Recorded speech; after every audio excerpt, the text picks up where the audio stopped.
100 case studies or random practice? What actually improves your ethics score? Many aspirants believe that solving a few case studies occasionally is enough. But UPSC ethics is not a paper where improvement happens through theory alone. Think about it. Can you become a better cricketer by watching matches? Can you build strength by reading about workouts? Of course not. Performance improves through deliberate practice. The same applies to ethics. Random practice may expose you to a few situations, but consistent practice across a large number of case studies help you identify patterns, improve stakeholder analysis, develop balanced judgment, and build confidence in decision making. That is why quality practice matters more than passive reading. And that is exactly what the VisionIAS ethics case studies classes are designed for. With more than 100 ethics case studies, structured frameworks, expert guidance, and continuous discussions, the program helps you develop the practical skills that UPSC expects in GS4. Because ethics becomes scoring not when you read more, but when you learn how to think, analyze, and write better. Join the VisionIAS ethics case studies classes starting from 18th June at 5 p.m. For more information, visit our website or call us on the given numbers.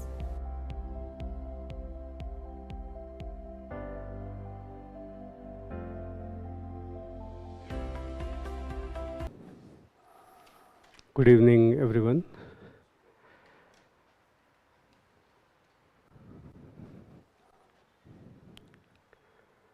So today we are going to start PYQ Anthropology PYQ session, and this is the first one in the series.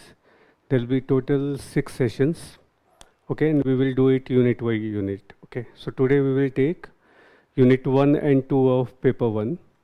And then unit 1 of paper 2. Okay. So how many of you guys have already taken an attempt? First, okay. So you have appeared for mains also? No. Okay. You can come this side. Okay, okay. Okay, okay. No issues.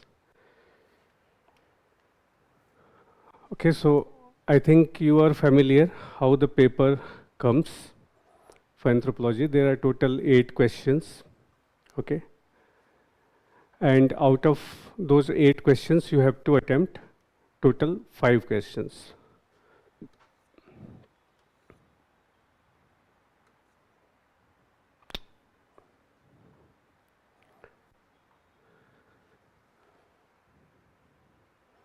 What happened?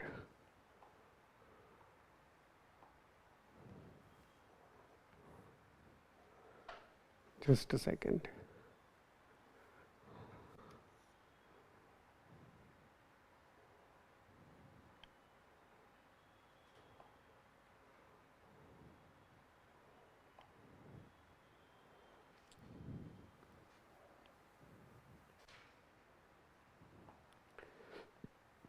So there are total 8 questions.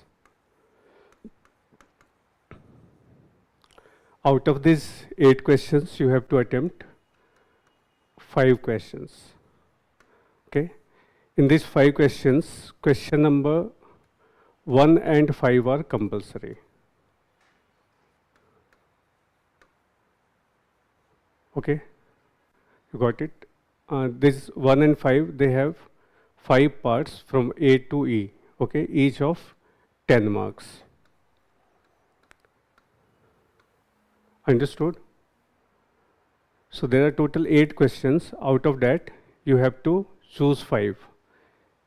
In those 5, you can actually choose 3 only because 1 and 5 are compulsory. Okay. And when you are choosing these 3 questions, you have to choose at least 1 from each section. There are 2 sections. Okay. The paper is divided into section A and B. So from each one, you have to choose at least 1 question. Okay. So this 3 you have to choose, and at least 1 question has to be chosen from section A and section B. Okay. So this is how you have to attempt. Now I'll show you through 20-25 questions. I don't know how to.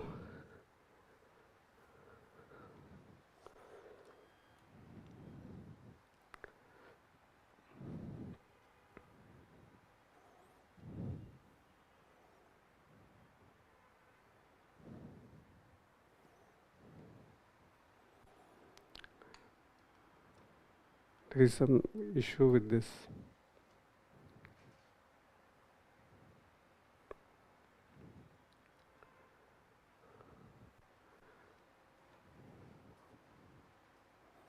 Slide नहीं हो रहा है ये.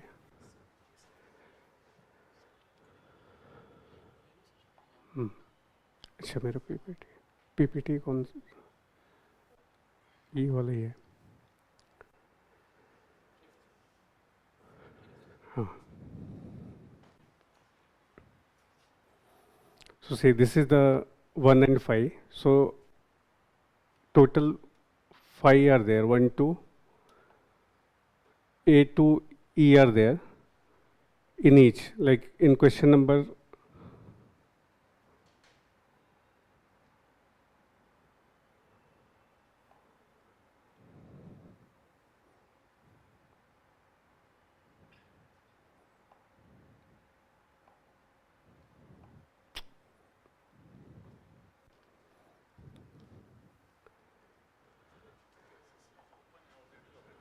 ये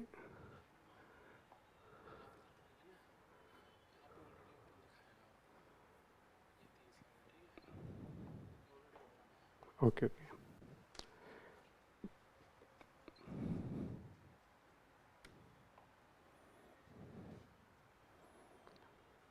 So total A to E are there, each of 10 marks. Okay, sorry for the disturbance. Now in another questions you have 3, A, B and C. Okay, like 1 and 5 are compulsory. Total 8 questions are there. Okay, 1, 2, 3, 4 in section A, and in section B 5, 6, 7, 8. Okay, so this 1 and 5 are compulsory, and in each one A to E are there. Okay, total 5 questions are there, each carrying 10 marks. Now out of these questions you have to choose 3 questions. Okay, and in each of these 3 parts are there, A, B and C. Okay, for example, I have shown one here, 2A, 2B and 2C. So this A will be of 20 marks and B and C will be of 15 marks. Okay. So when you are attempting or when you are choosing one question, suppose you have chosen number 4. Okay. So you have to answer all parts of number 4. You can't choose B and C from 4 and then answer 3A. Okay. You can't do like that. So if you are choosing one question, you have to choose all parts from that particular question. Is it clear? So this is about the paper. Now, why PYQs are important? Okay, so for any optional, PYQ plays a very vital role. Here also, if you see, in 2025 paper, I have taken this 9 years questions. Okay, so if you analyze this 9 years question, you will find that almost 61% of paper was linked to previous year 9-year questions. Okay, 61% of paper in 2025 themes were from these 9 years. Okay, previously asked questions. Here 5 were near repeats. 5 questions were almost near repeats. 12 were related themes. Okay, and 11 subparts, almost 39% was genuinely new questions. Okay, so 61%, this is less. In 2025, many new questions were there. If you see 2024 one,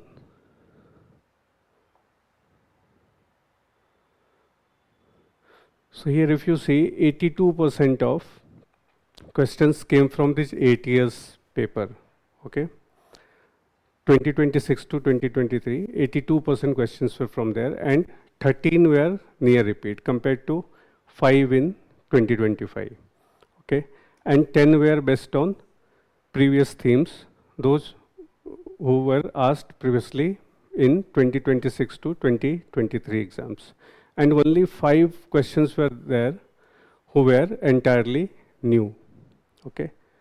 So you can see that how much PYQ plays role in your optional preparation. Okay.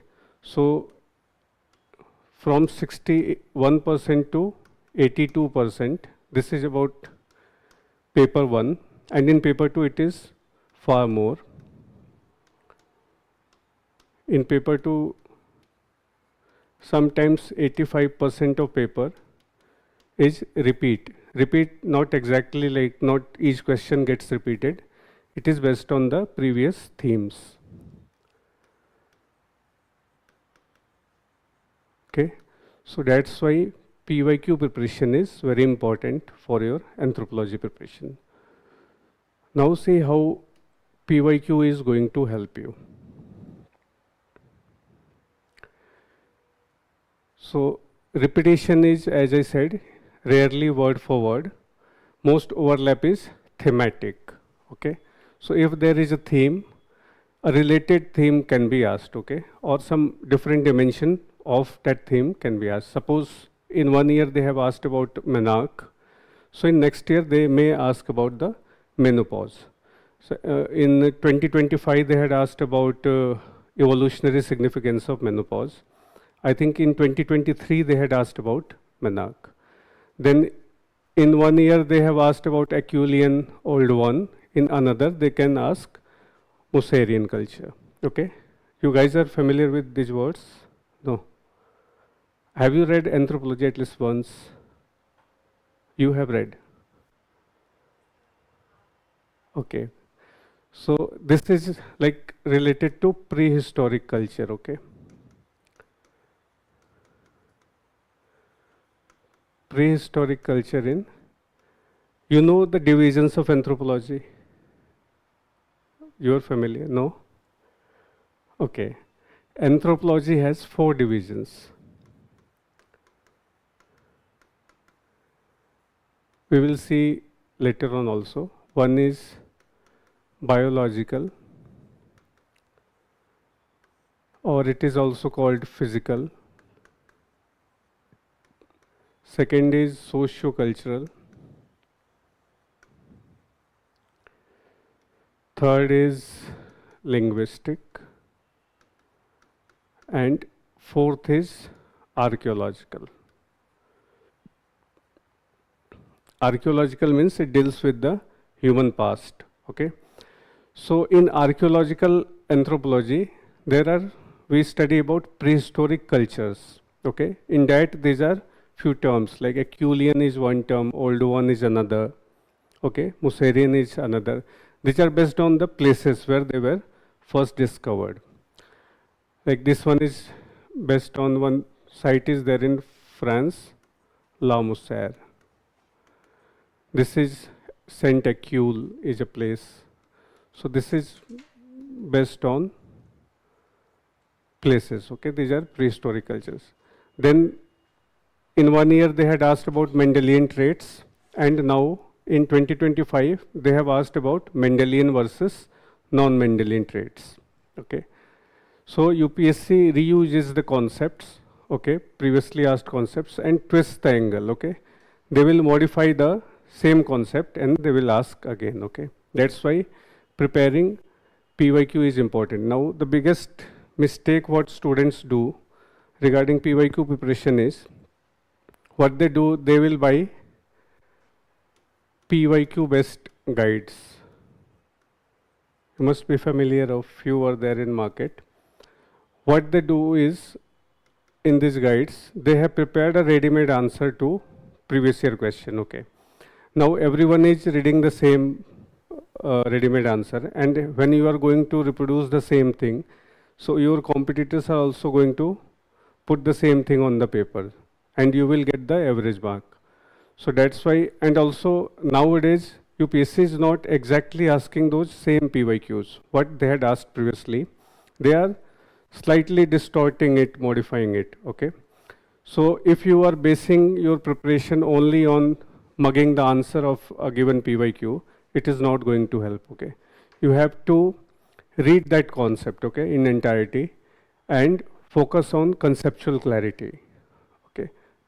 So you have to read the concept and you have to get clarity. This is the way of reading PYQ, okay.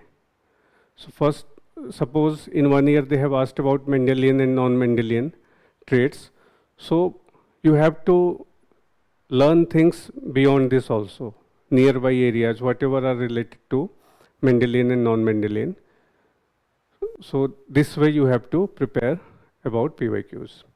Now a few subunits and themes are repeated almost every single year. You will see as we will proceed through units of anthropology, you will see that in few units they have asked, each year they have asked a question.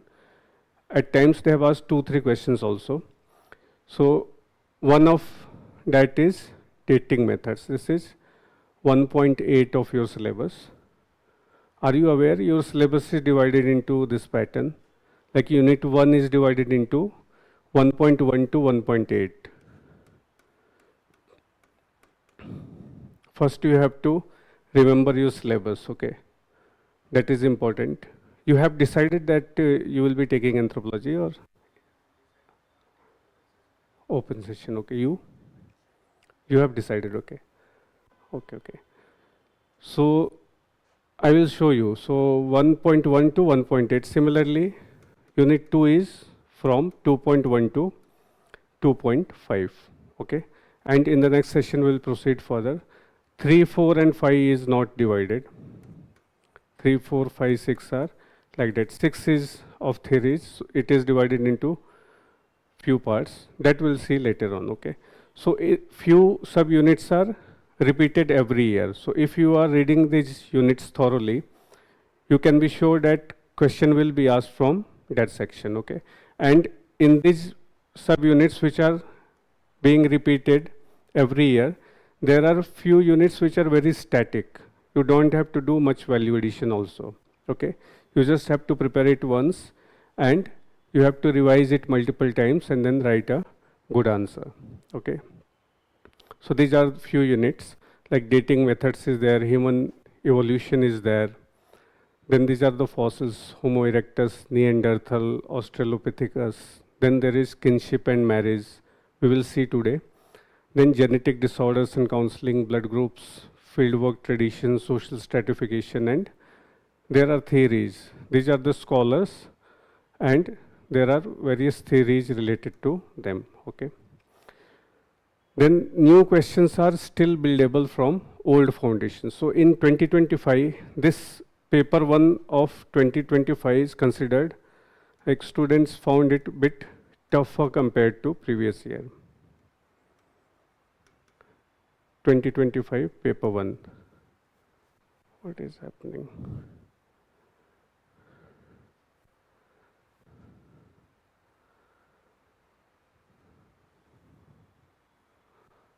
They found it a bit tougher, but still if you see, there were many questions which you could have answered had you prepared previous year questions, okay? You could have written something about it.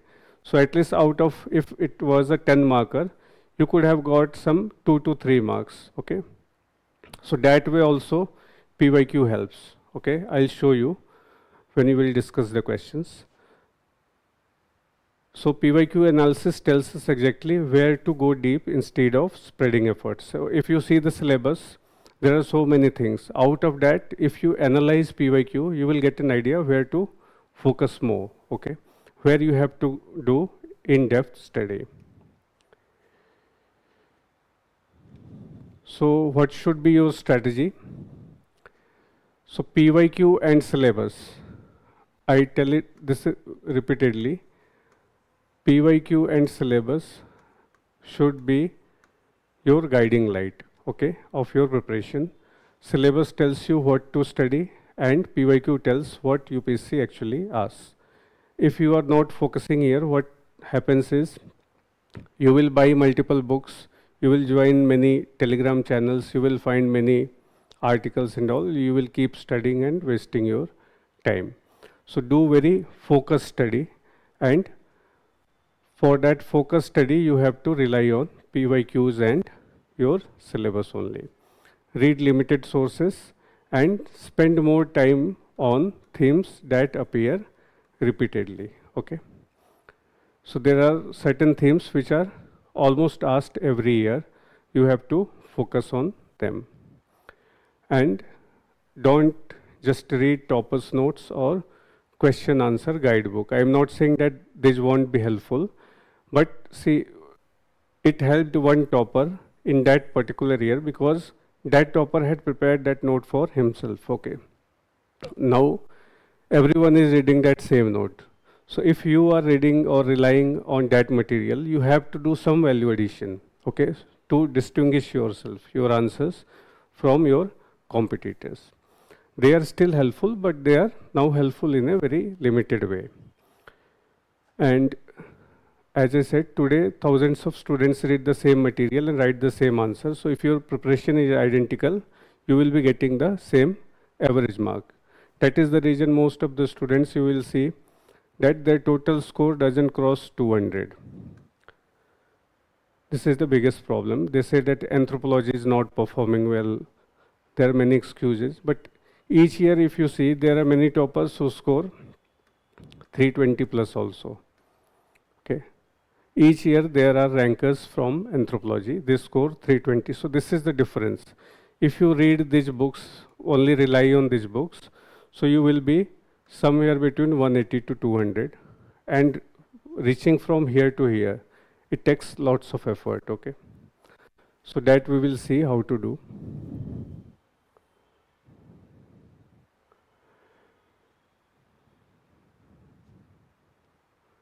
Yeah. Also, study anthropology as one subject. So, see, there are many units in your paper 1. In your paper 1, there are 12 units, 1 to 12. And in your paper 2, there are total 9 units, 1 to 9. Okay. Now, few students, what they do, they will start somewhere from between, okay? That they will read one topic like marriage, then they will leave family and kinship because questions are not coming from that in last year. So they decide their own path, and this is the problem. Now what is happening? They are linking multiple topics and asking questions, okay? Even in this year, if you see, they have asked a question linking marriage, family and kinship, 3 topics. Now, if you think that last year they didn't ask about the family, and even in the previous year they haven't asked about the kinship, and only marriage is important, and you read marriage, you will not be getting a complete picture, okay? You won't be able to write a good answer. So study anthropology as one subject, and there is also one approach in anthropology that is called biocultural approach. Biocultural approach means you see each problem or issue in anthropology through the lens of biology also and through the lens of culture also in an integrated way. So it is not that you have to read physical anthropology in silos and cultural anthropology in silos. You have to integrate, okay? So you have to do an integrated study. That is what I mean by study anthropology as one single subject and not in silos, okay? You have to connect theories, concepts, scholars, examples, and current issues. So if you have good understanding of the theories and concepts, you can relate these current issues in your answers, okay? What happens is, when you don't have clarity regarding the concepts, students, they find some booklet containing previous year current affairs, okay, related to anthropology. They start mugging it and they just randomly drop it somewhere in the answer. So that doesn't look nice also, and it doesn't fetch marks also. So first focus on your conceptual clarity. If this is clear, this will automatically happen, okay? You don't have to put much effort, okay? If you have conceptual clarity, then you can easily integrate current affairs and related issues with the concept. Next is every answer should directly address the demand of the question. This is one big problem. Why people are getting marks in this range, especially regarding 10 markers. So I will show you when you will proceed next. In 10 markers, you have to write it within 7 minutes. Okay, and the nature of the questions are also very precise. So you have to be very particular, very precise while framing that answer. So answer only what is the demand of the question. Don't beat around the bush. Don't write everything you know regarding that topic.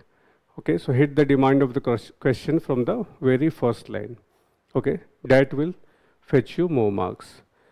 And next is keep your answer simple, concise, and academic. So you don't need to mug up many things. Okay, anthropology is not about mugging up.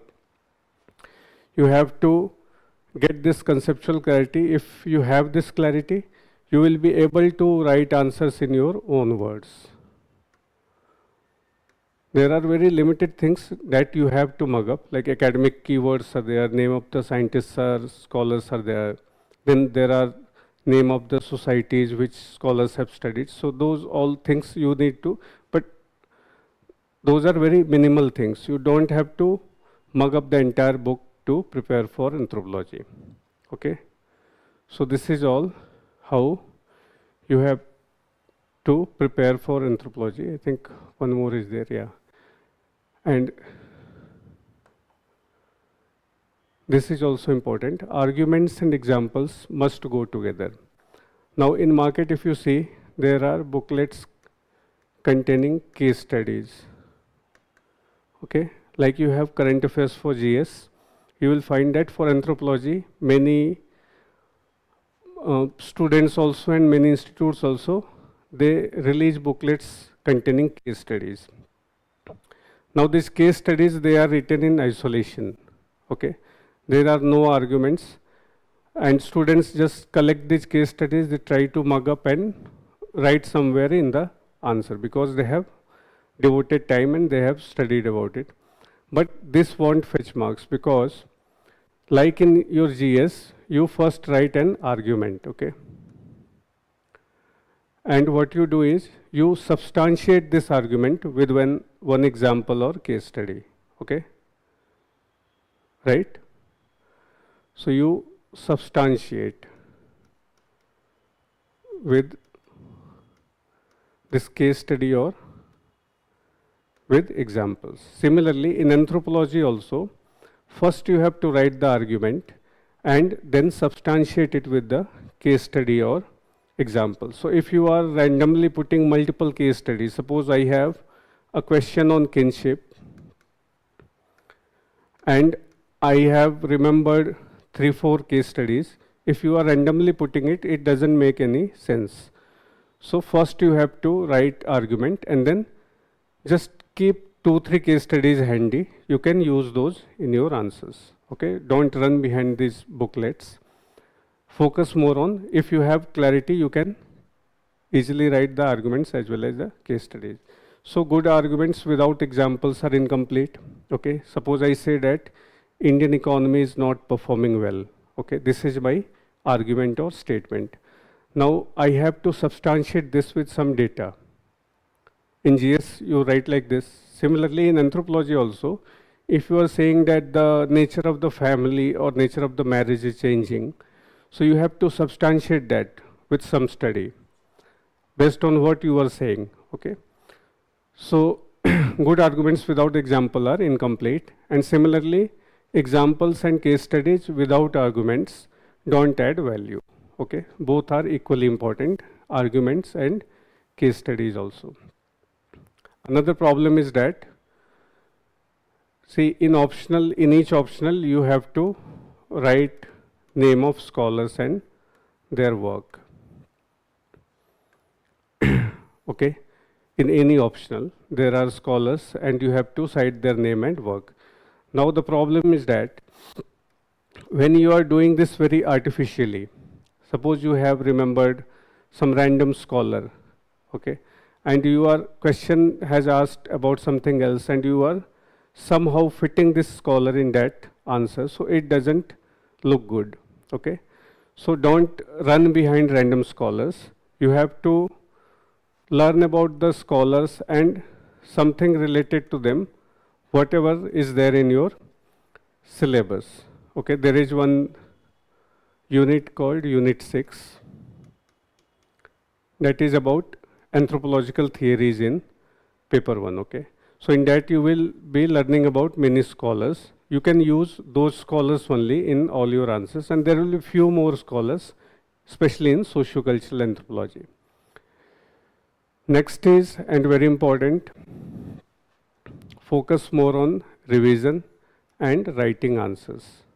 Okay, so when you are reading, focus on conceptual clarity. Okay, and then focus on revising what you have read and write answers of related PYQs. So each year in one anthropology paper there are total 28 questions. Okay, 1 and 5, I told you A to E means total 10 questions. Okay, in each 5 questions are asked, and then 2, 3, 4, 6, 7, 8. Each has 3 parts. Okay, so these are 18 questions. So total 28 questions. Okay, now in paper 1, 28 question, and similarly in paper 2, 28 question. So each year you have to write. You have got 56 questions. Okay, so if you are writing answers to 5-year PYQs, it will come around 280 questions, right? So at least write answers to previous 5-year PYQs. Okay, if you can write more, like if you can write 8 years PYQs, that would be even better. But at least try to write 5-year PYQs answers. Okay, so first get conceptual clarity, revise it often so that it gets retained, and write answers. This will fetch you more marks than more reading and reading multiple books. And last but not the least, don't chase perfection, chase clarity. Clarity means conceptual clarity. Perfection means if you have to read about, say, marriage, then you go and find 5 books on marriage in the market and you start reading all of them. So that is not a good strategy. You have to choose your sources wisely, and then you have to focus here on conceptual clarity, so that if a question comes, you can write a decent answer. You don't have to write a very perfect answer. And this is also very important, within time. Okay, so for a 10 marker, you have to devote 7 minutes. Okay, not initially. For 15 marker, you have to write it within 10 minutes, and for 20 markers, you have to write it within,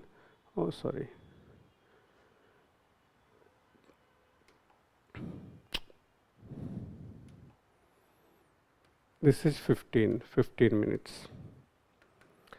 So 10 markers should be written within 7 minutes, 15 marker within 10 minutes, and 20 marker within 15 minutes. So this is the way you have to attempt the paper. Now let's start. So today we will be dealing with Unit 1 and 2 of paper 1 and Unit 1 of paper 2.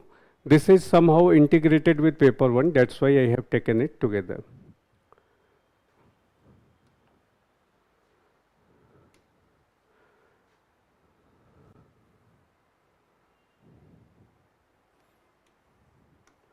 This is Unit 1 of paper 1. Okay, so here you see Unit 1 is divided into 1.1, 1.2 and 1.3. Okay. Unlike other optionals, anthropology optional is quite, what you say, very systematically arranged. Okay. Each part of your syllabus has been given a particular number.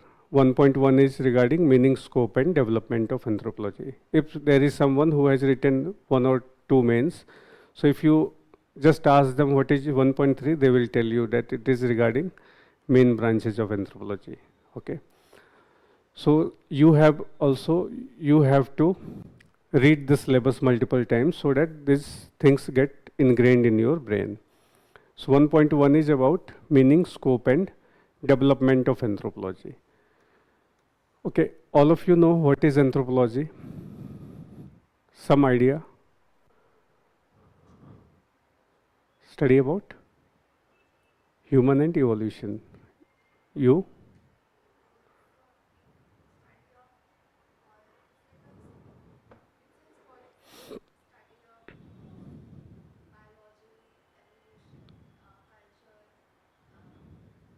Yeah, it is about study of human beings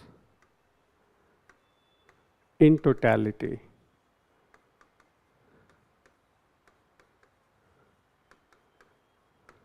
If I have to say in one line, it is about study of human beings in totality. Totality means you have to study about past human also, you have to study about present human also, and you have to study about the future humans also. So this is the temporal scale.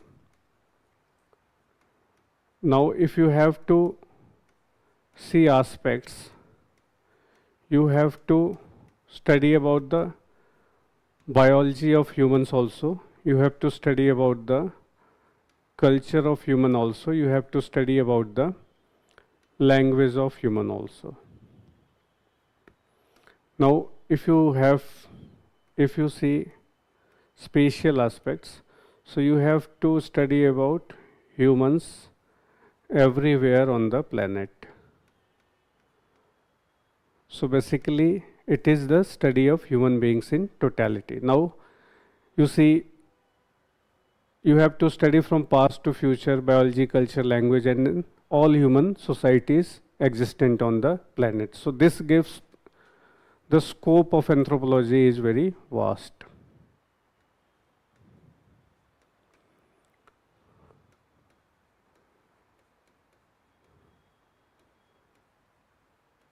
Due to this, scope of anthropology is very vast.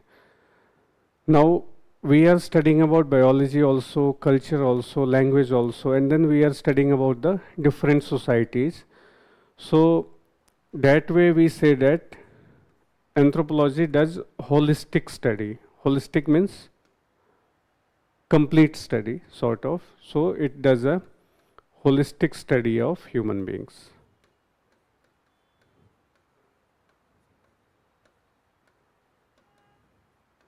So this is basics about anthropology, what anthropology is.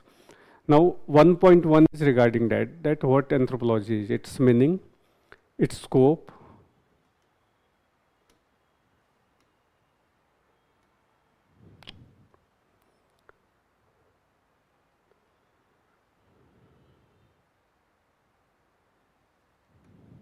and its development, how anthropology as a discipline has developed so far. So 1.1 is about meaning, scope and development of anthropology. Is it clear? Now 1.2 is about relationship with other disciplines. In that, in your syllabus, 6 disciplines are mentioned. One is social sciences, behavioral sciences, life sciences, medical sciences, earth sciences and humanities. Now if you see, the social science is only very vast. There are so many subjects in social science. So basically you have to study about these 6 disciplines, relation of anthropology with these 6 disciplines. And in this social science, 2 are very important. One is sociology, they have asked, because there is a lot of overlap between sociology and You don't have to read sociology entirely. You just have to read the relation of anthropology with sociology. And the second one is psychology, because there is some overlap with sociology and psychology. Then behavioral sciences, life, then medical sciences, there is medical anthropology also. So some part of medical sciences overlap with medical anthropology. And then obviously humanities is there. So this is about relationship, okay? Relationship of anthropology with other discipline. And then 1.3 is about main branches of anthropology. So as I told you, anthropology has 4 major branches. One is socio-cultural, second is biological, third is archaeological and linguistic, okay? So in 1.3 you will learn about the details of these branches. So what is socio-cultural anthropology, what is its scope, and what is its relevance in present times. So this is all about Unit 1. Okay, this we will be discussing today. Similarly, we will see Unit 2 a little later on.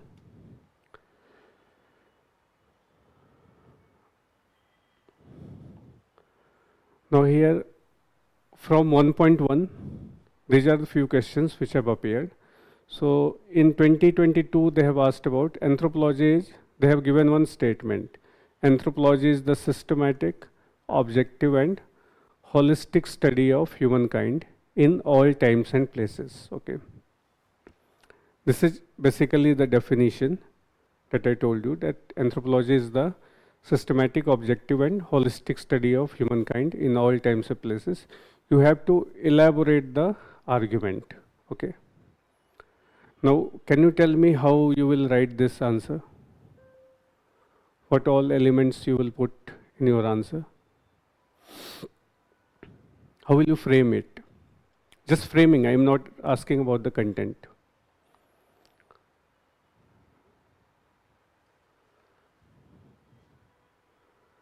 So this is a 20 marker.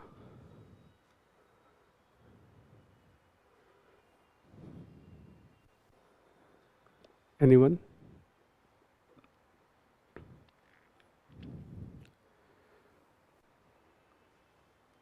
You have to mention how it is systematic, okay, right? How it is objective and how it is holistic, okay? You have to explain these terms, and then you have to do this in context of all times and places, okay? Because you guys have not read about it, so even if I tell you the content, it won't make sense. Then second is, as I told you, in anthropology, we see all things through a biocultural lens, okay? Now the question has appeared, the biocultural approach is the hallmark of biological anthropology, okay? Biocultural means if you are saying one thing, I will give an example. What happened is, when humans started domesticating cattle,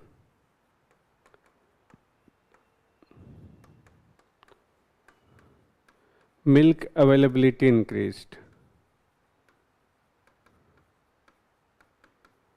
Okay.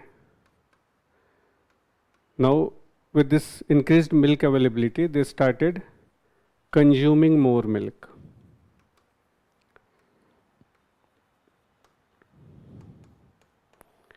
Now, this domesticating cattle is a biological activity or cultural activity? Cultural activity, right? So this is a cultural activity.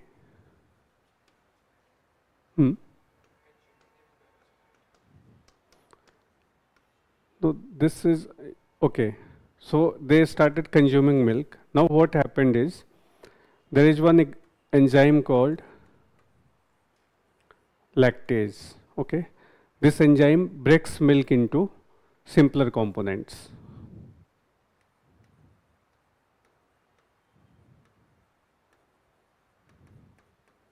Okay, helps in milk digestion. So this is present in newborns, and after some time it disappears. Okay. Now since here they have started consuming more milk, even adults are consuming milk. So with time, there happened lactase persistence in population. The population which was consuming more milk, there happened lactase persistence. This enzyme, instead of disappearing, it started to persist even in adult life also. That's why we are able to digest milk even in the adult life. You will find many people who are lactase intolerant. Okay, have you heard this phrase? So they don't have this lactase enzyme in the adult life. So due to this cultural activity, there was a biological change. This lactase persistence is biological.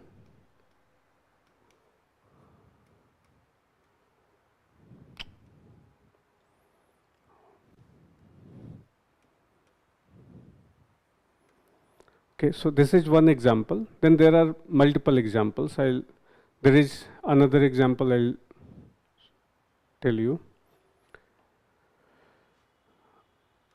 There is a anthropologist, his name is Paul Farmer.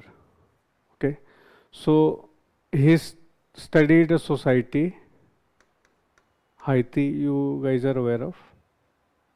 There is a small island country. There he studied about the increased prevalence of TB and HIV.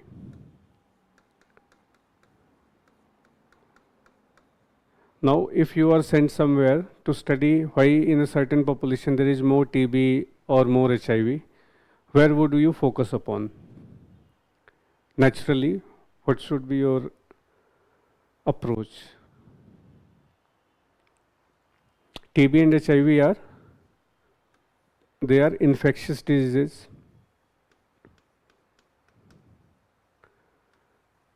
So what you will focus upon is, you will try to find out why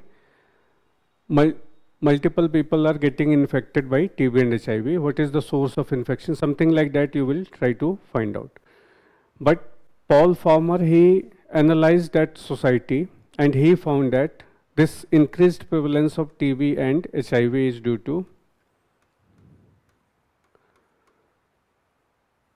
structural violence. Structural violence means poverty, inequality, etc. due to state action. Formerly there was one area, okay, and here these people used to live. Now suddenly government decided to construct a dam here. Okay, so after this area got flooded with the dam, they started to stay here over a cliff type of place. And because there were so much people, and here the area was less, they started to construct a very small and tin houses.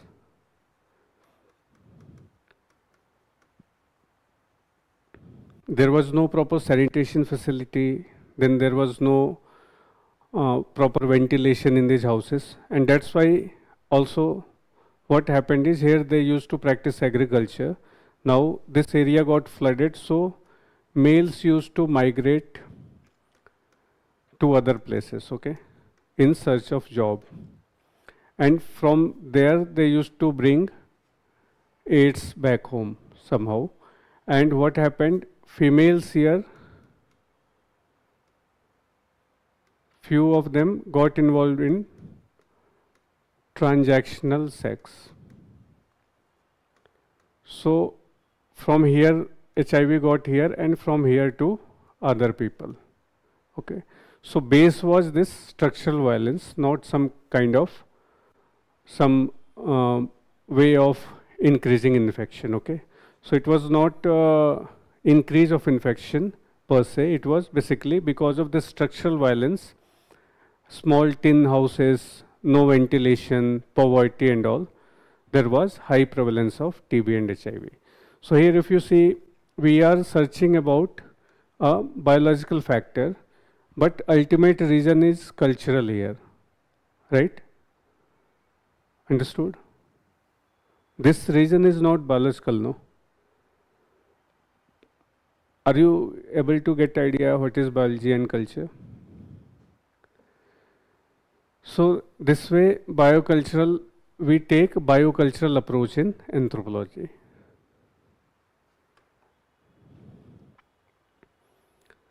Then in 2020, they have asked about how can synergizing the core branches of anthropology. What are the core branches of anthropology?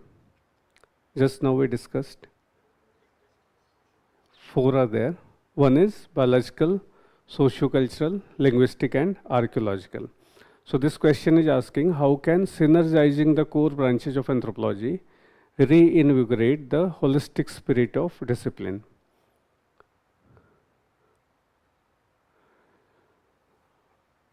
Are you able to understand this? What the question wants to ask? What is demand? No? See, I told you what is holistic. Holistic means we study about humans from all perspectives, okay?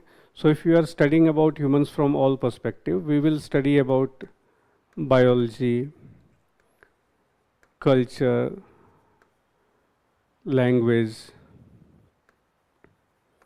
human past, that is archaeology. I am just mentioning about these 4 branches only. So we will study human through all these aspects, okay? Now what has happened with time, each of this branch has got specialized. Now if you see biological anthropology only, there are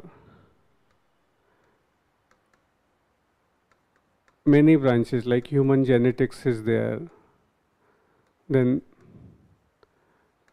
paleopathology is there, forensic anthropology is there, medical anthropology is there. So these are the various sub-branches only within biological. Similarly, there are various branches within the cultural, language and archaeological also. Now each of these branches has got so much specialized that we are not able to utilize this holistic spirit of the discipline, okay? Because we are studying one aspect in forensic anthropology, another in genetics, okay? We are not able to get a total picture, okay? So this question is regarding that how can synergizing the core branches, if we synergize all the 4 branches of anthropology, we can reinvigorate the holistic discipline, holistic spirit of the discipline, okay? So we can reinvigorate, but there are some challenges also. So what are the challenges? This way you have to write that how we can reinvigorate, and in this regard, what are the challenges? So if you, the most common challenges, if you see in biology, we use different methodology, okay, for study. In culture, we are using different methodology. We are generating different sets of data, and synergizing those different sets of data methodology, that would be very difficult. That is one problem. There are many other problems also. So this question was regarding that. So if you see, all these questions are testing your conceptual clarity regarding 1.1 to 1.3, right? 1.1, see, this meaning of anthropology, here you will be studying about the holistic spirit, okay?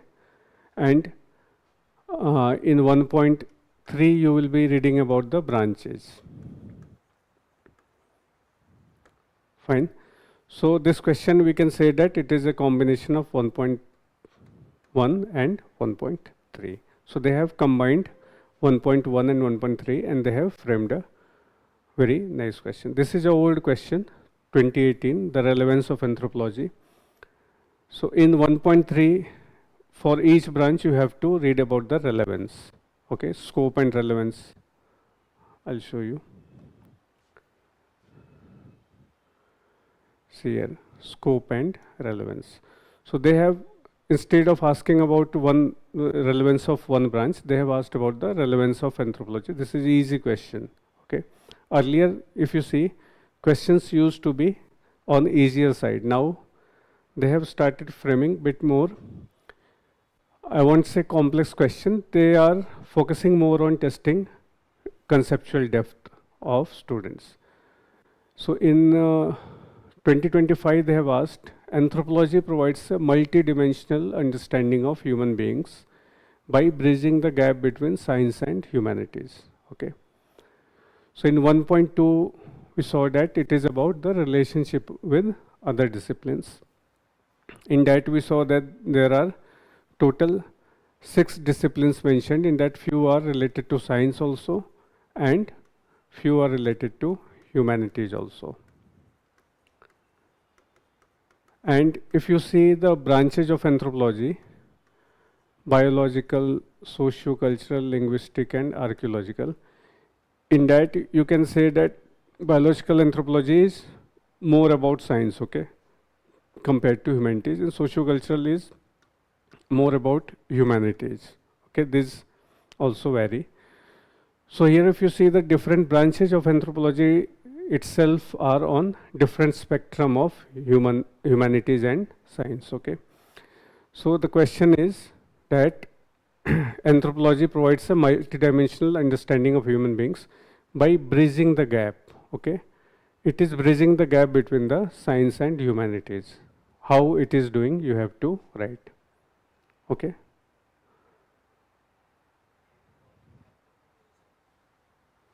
Yeah, I'll show you. Now, in 2021, they had asked, say here, elaborate the scope of anthropology and elucidate its uniqueness in the field of other social sciences. So here, they have asked about the uniqueness in the field of other social sciences. In that also, if you are writing, you will be writing that it, unlike other social sciences, it has a scientific dimension also. There is a dictum in anthropology that anthropology is most scientific amongst humanities and most humanistic among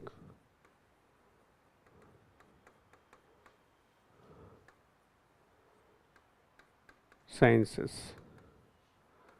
Okay.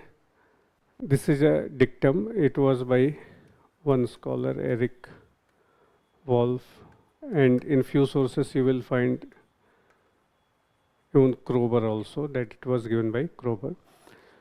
So here you see within humanities also it is most scientific, and within sciences it is most humanistic. How it is within scientific, how it is most humanistic? Suppose you are studying about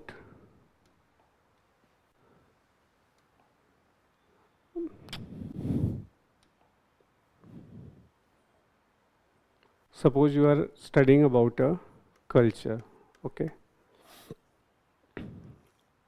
In that, or say, suppose you are studying about a epidemiology. You guys know what is epidemiology? Something about disease pattern, okay? Disease pattern in society.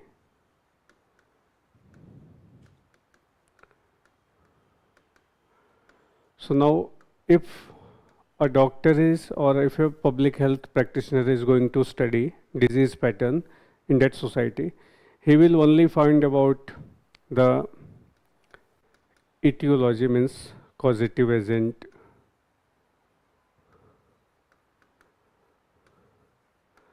then symptoms and all, okay? Doctors mostly, they focus on this thing, that which organism is causing this particular disease and what are the symptoms and how it should be treated. They will focus like this. Now, if an anthropologist is studying the same thing, so they will also look at the cultural aspects. Okay. That apart from this, they will also look at the cultural aspects. That what are the belief system of people? Is there anything in the belief system of people which is causing this disease? Something like that, okay? So it is most humanistic. This is a humanistic element, that if you are looking at the cultural aspect, most humanistic among the sciences, okay? And it is the most scientific among the humanities. How it is more scientific among humanities? Suppose, say for example, in history what you do, somebody has written a text and based on that you start interpreting about a particular society or something like that, okay? Now anthropology, unlike this, what anthropology does is, it tries to generate its own data, okay? And this generation of its own data is also, it is done in a scientific manner. So what anthropologists do, they live in that society.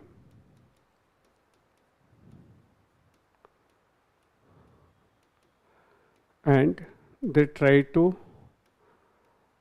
observe it objectively, plus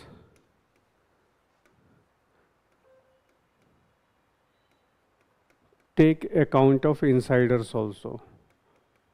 So suppose those people are doing something, suppose they are playing something or they are performing one ritual. So first you will be observing it objectively and then you will be asking them why they are doing so, okay? So you are taking their perspective also, okay? Now based on this, we'll form some conclusion, okay? You are not simply going by some pre-existing text, okay? So even if you are doing some humanities type of thing, even that, in that also you are using scientific methodology. So that way it is more scientific among humanities also. So this is now how it bridges the gap. So there are few branches like biological, it is more scientific, sociocultural, it is more towards humanities, and there are other branches which lie in between. So that way it bridges the gap. If you are writing that answer, you have to use various arguments and then you have to provide examples also. So right now I am not going to discuss the complete content of the question. I will just give you a broad idea, okay?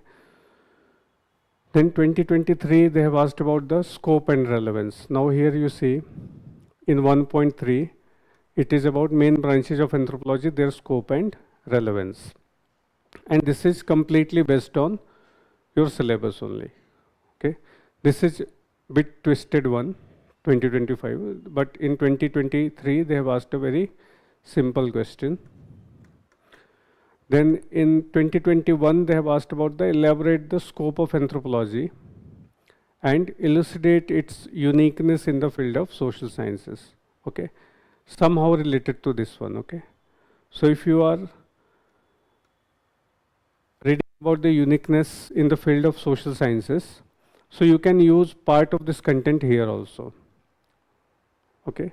So that way previous year questions helps. This is not the exact same question, but if you had read about this, you could have answered this also, okay? Then 2018 they have asked about the give an account of field methods used in the study of archaeological anthropology. This is more related to 1.8, okay? So right now I am not discussing it here. This is about 1.8. We'll see later on. Then 2017, they have asked simple thing, define anthropology, describe the major branches of anthropology, elaborating on any one branch. Okay, very simple question. They have not even mentioned a particular branch. You have to pick and choose. Okay. Then 2016, they have asked about differences between social anthropology and sociology. This is related to which part of syllabus? 1.1, 1.2, 1.3, 1.2. Relationship with other branches. Okay. Then 2014, can anyone tell what is difference? Major difference? In social anthropology, we are studying about the human society and culture, right? And in sociology, you had a previous option like sociology. Anyone?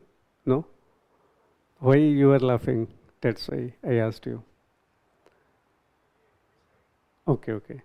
So in sociology also you are studying the same thing, society and culture, okay? And here also you are studying the same thing, but how is it different?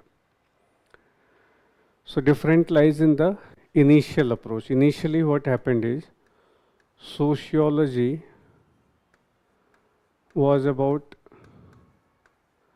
study of industrial societies, or we also say it is about industrial and post-industrial societies.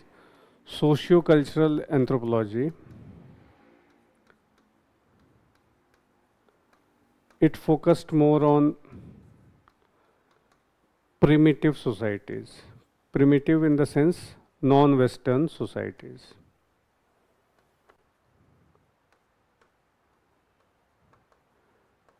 So history of anthropology is closely tied to colonialism. So as Western nations tried to colonize other countries, they wanted to study those particular societies, and for that they sent anthropologists. Okay, so the focus of anthropologists was mainly to study these colonized people, non-Western societies.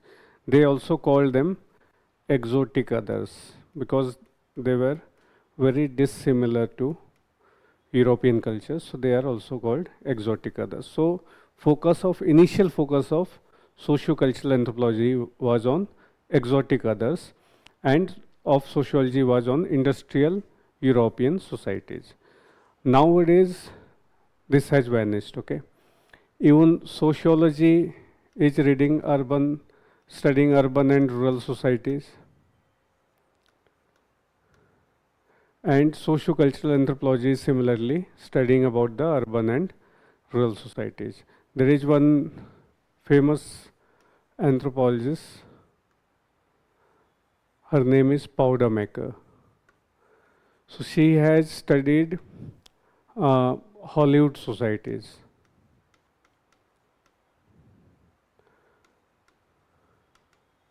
Okay, if we go by this lens, so this should be work of sociology. But being an anthropologist, she has studied Hollywood society. So now this difference has vanished. There are few other vital differences. And in that regard, you can, so now if you are writing in this manner, okay, it won't fetch more marks. So you have to put some scholar's name also. So here you can mention about Radcliffe Brown. There is one scholar. So he said that socio-cultural anthropology is comparative sociology. Okay, so this way you can frame answer. Now 2014 they have asked about critically examine the role of anthropology in contemporary India. Okay, simple question. So if you have learnt about the 4 branches of anthropology, you can easily frame an answer to this. Then 2014 they have asked about major subdivisions of anthropology. This is also from syllabus. 2013 they have asked about how do you situate anthropology in social sciences. So this question and this one is somehow related. Okay, so that's why if you have prepared this 2013 and 21, you could have written a better answer compared to others of this 2025 question.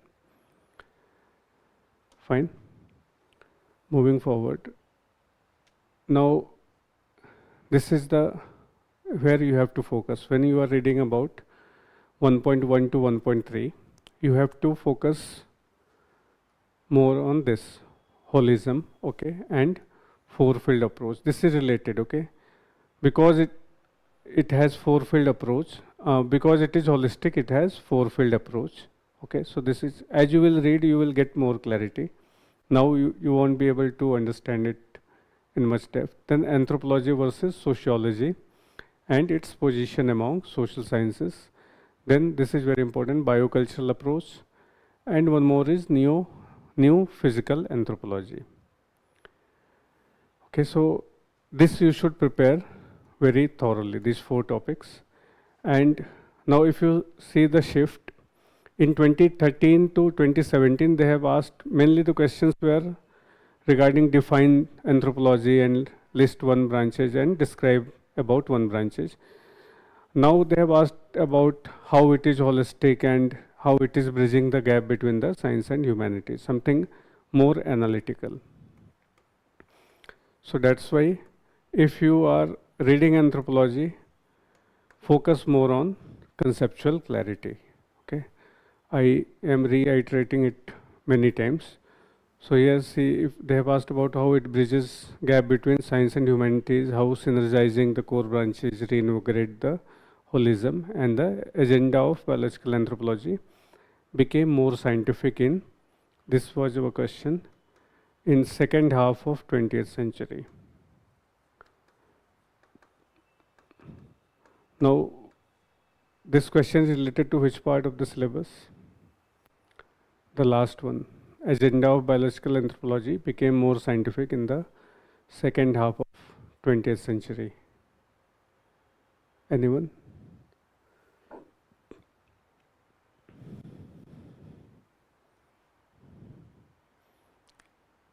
No, in 1.1 it was meaning, scope, and third was development. So this is about the development of biological anthropology.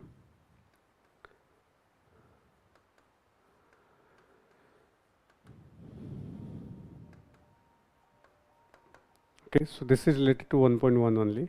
Now this is a bit in depth. So earlier students used to omit this. Okay, they didn't focus on development because questions didn't appear from that section. Nowadays they are asking more analytical questions even from 1.1 also.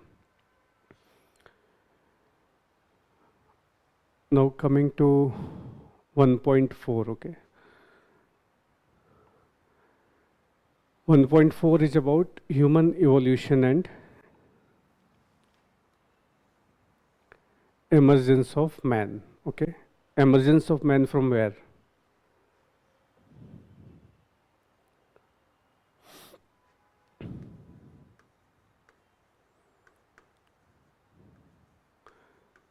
We have ancestors, okay. From here somehow we have become Homo sapiens.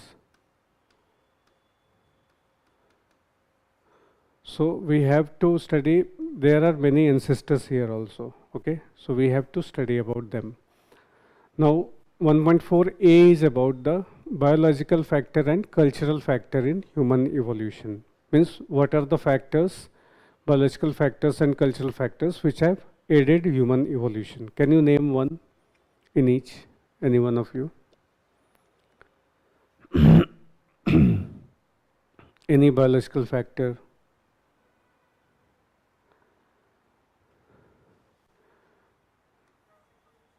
Yeah, very good.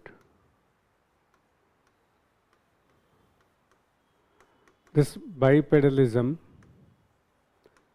is a biological factor. We started walking on our two legs. So what happened? Our hands got free. So due to these free hands, what we could do? We could make tools.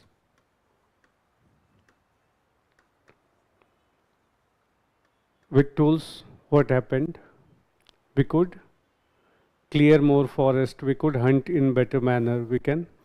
So this way what happened is we had better nutrition.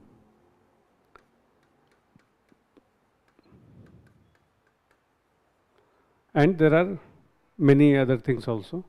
So these are the cultural things like making tools and all. This is cultural, this is biological. So there are many biological factors and similarly cultural factors like use of fire is there, then burying the dead is there. So many things are there. So you have to read about them in 1.4a. Then there are few theories about the evolution, okay?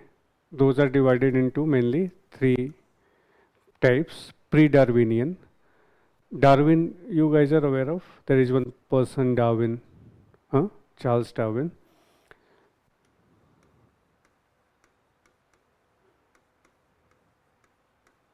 So he published a book in November 1859. This is very significant and many things changed after that, okay? On the origin of species.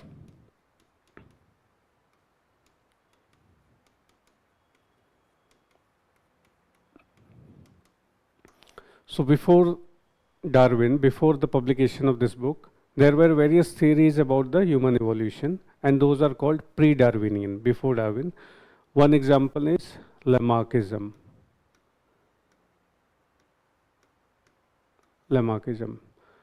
And then there are theories called post-Darwinian theories.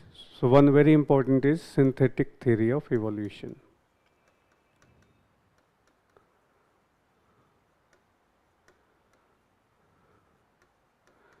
Synthetic means synthesis of something. Synthesis means joining together multiple things, something like that. So what synthetic theory did is, it joined ideas of Charles Darwin with Mendel's ideas. Who was Mendel? Any idea? Yeah, he is called father of genetics.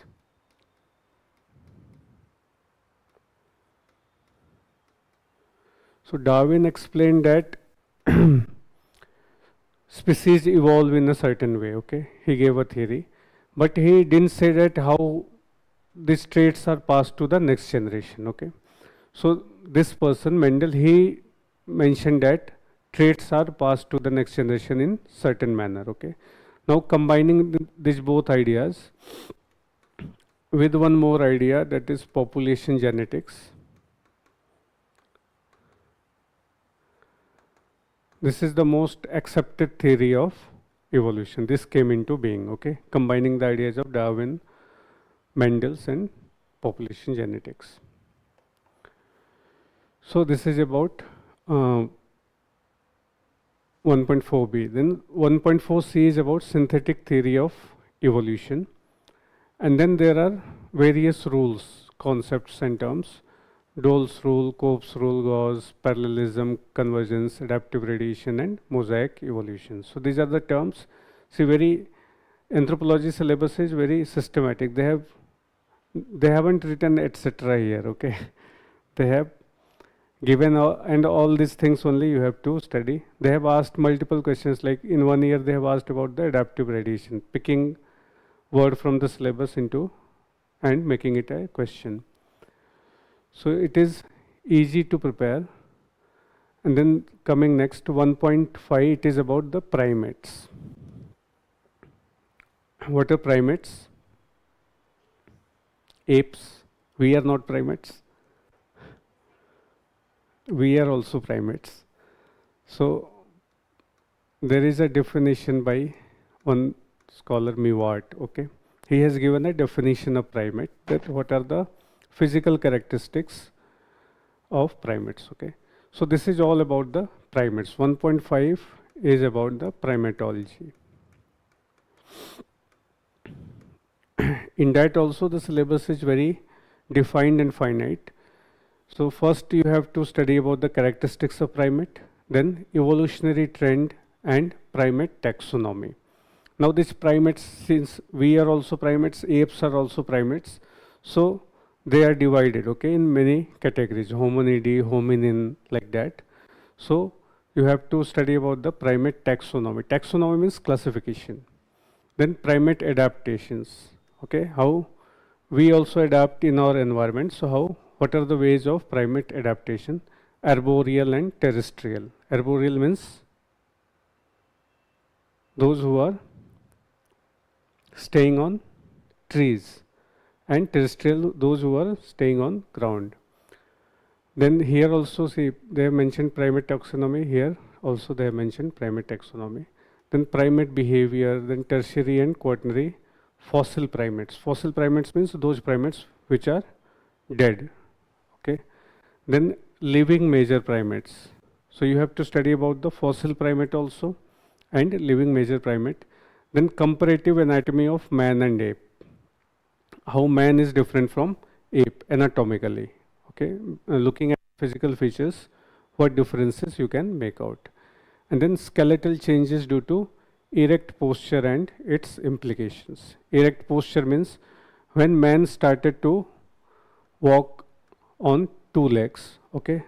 So this posture got erect. Earlier the posture was something like that, okay. So this change had some implications, okay. So this is about skeletal changes due to erect posture and its implication. So 1.5 is all about the primatology. 1.6 is about fossils, human fossils.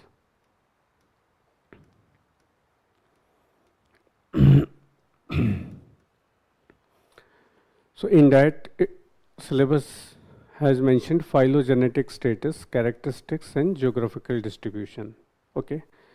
Three things are mentioned. What is phylogenetic status? What is phylogeny?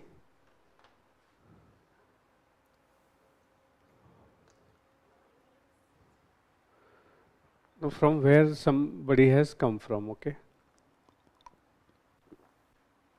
Like from apes we have developed. So in between there are various species. Okay, so where you are placing one particular fossil, that is about the its phylogenetic position. Like suppose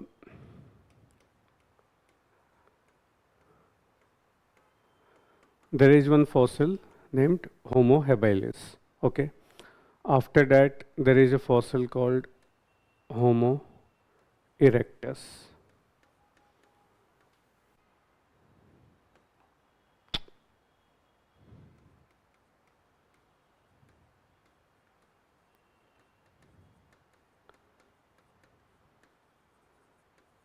And then this got divided into two. One is Neanderthal and one is Homo sapiens. Now suppose I am asking you about the phylogenetic position of Homo erectus. So in that chain you have to put Homo erectus where it lies, okay? So Homo erectus is lying between Homo habilis and between Neanderthal, and so this is about the phylogenetic position. Then what are the characteristics? Like what are the physical characteristics? How that particular fossil looked like? Then what was its culture? Culture means what tools are associated with it? Did it use fire or not? Did it buried its dead or not? Then geographical distribution, from which all areas you have got that fossil. Okay. So you have to focus on phylogenetic status, characteristics and geographical distribution of the following. So these are the fossils mentioned. A is Pleistocene hominoids in South and East Africa. This is, you have to focus here, Australopithecines. Okay. This is one fossil, Australopithecines. What is Australo? What does it mean? Austral means south.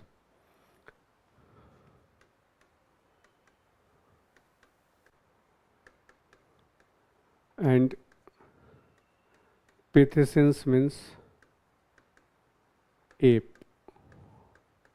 So ape that was found in South Africa. So that is, this was founded by one scholar, Raymond Dart, and he had only given this name, Australopithecus. Then second is Homo erectus. Now Homo erectus was the first fossil or first human ancestor which had moved out of Africa. Okay, there is one theory that all of the humans originated in Africa. So this is the first fossil which moved out of Africa. So it was found in Africa, Europe, then Asia also, and there are different names based on the location. Like it was found in Java, so it is called Javanicus. Then in China, Pekinensis, and then Heidelbergensis, Paranthropus and all. Then there is another fossil, Neanderthal. Then Rhodesian man, and then Homo sapiens. Okay, so there's 5 fossils you have to prepare for anthropology. This is largely static, very few additions you have to make each year. Okay, so once you have prepared, you just have to revise and produce in the exam. And each year they ask question. Okay, each year they asked at least one question from 1.6. So this is very important. Now 1.7 is about biological basis of life. In your paper 1, there are 4 units, 9 to 12. This is about the genetics and applications, okay? Growth and development, epidemiological anthropology and all. So this 1.7 acts as a foundation to 9 to 12 unit, okay? So here you will be studying about basic things like what is cell, okay? How human cell is different from plant cell. What is the structure of DNA? DNA, all of you know? Anyone from biology background? Okay. You guys are from? Pol Science, okay. Engineering, okay. Then protein synthesis. You have some idea about DNA? Basic idea, okay. At least you have heard about it, right? Then how protein is synthesized. Then what is gene? Gene, you know? There is something in the body that gets transmitted across the generations, okay? Then mutation, chromosomes and cell division. So these basic things you will be studying about in 1.7, okay? Now 1.7 is important to build foundation for these units, okay? From 1.7 usually no questions are being asked, but they may ask a question later on. But this is least important. Least important in the sense that questions are not asked from that, but it acts as a foundation building topic for unit 9 to 12. Now let's see questions.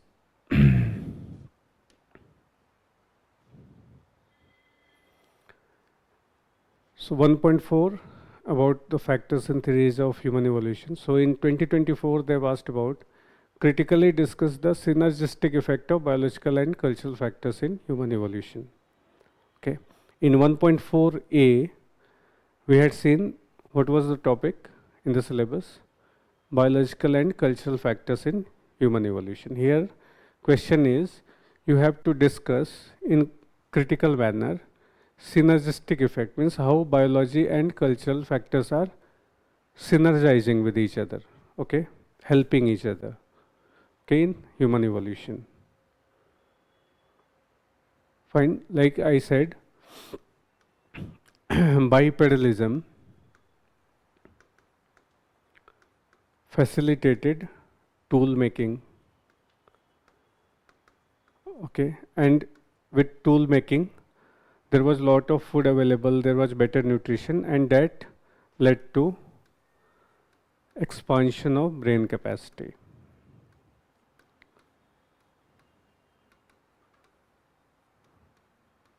So we can say that one biological factor is facilitating emergence of one cultural factor, and that in turn is facilitating a biological factor. Okay, so this way there are various synergistic effects of biological and cultural factors in human evolution. Now here you have to discuss this critically, okay? You have to put the other side of the argument also in counter perspectives. Now in 2023 we asked what is hominization process, okay? Hominization means how we got from here to here. From apes, how we became human. That is a process called hominization. So what is hominization process? Very simple. And then discuss the major trends in human evolution. This is trend actually, okay? You have to write the same thing. Question has been asked in a different manner with the help of suitable examples and illustrations. So question has specific, in fact in anthropology you will find this, that in many questions UPSC has itself mentioned that you have to put example and illustrations, okay, in both paper 1 and paper 2. Then 21 they have asked about genetic mechanisms of micro and macro evolution. Okay. Then 21 they have asked about the losses and gains of erect posture. Last one was about the erect posture and its implications. Okay, so question is regarding that only. And in 2018 and 2016 there was the similar question. See here. 2016 they have asked skeletal changes due to erect posture and their implication. And then 2016 and 2018 they have asked about the explain the biological changes that made human beings capable of making culture. Same thing. Here you see question is asking about the biological changes that made human beings capable of making culture. And here they are asking about the synergistic effect of biological and cultural factors. Okay. So if you had prepared this 2018 question, this had seemed easier in the exam hall, right? Then 2020 they have asked elucidate how Darwin and post-Darwin theories of evolution resulted in development of synthetic theory.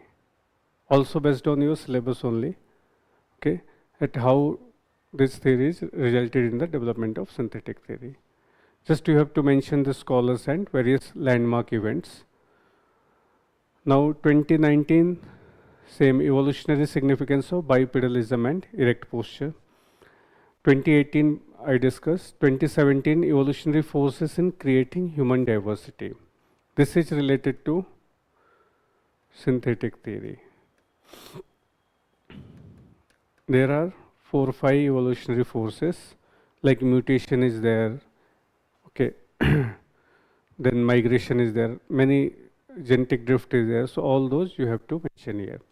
So these are the very, on face it is looking maybe, I don't know, but you might be finding it is difficult, but this is quite easy. If you prepare the syllabus only, you can easily write those answers.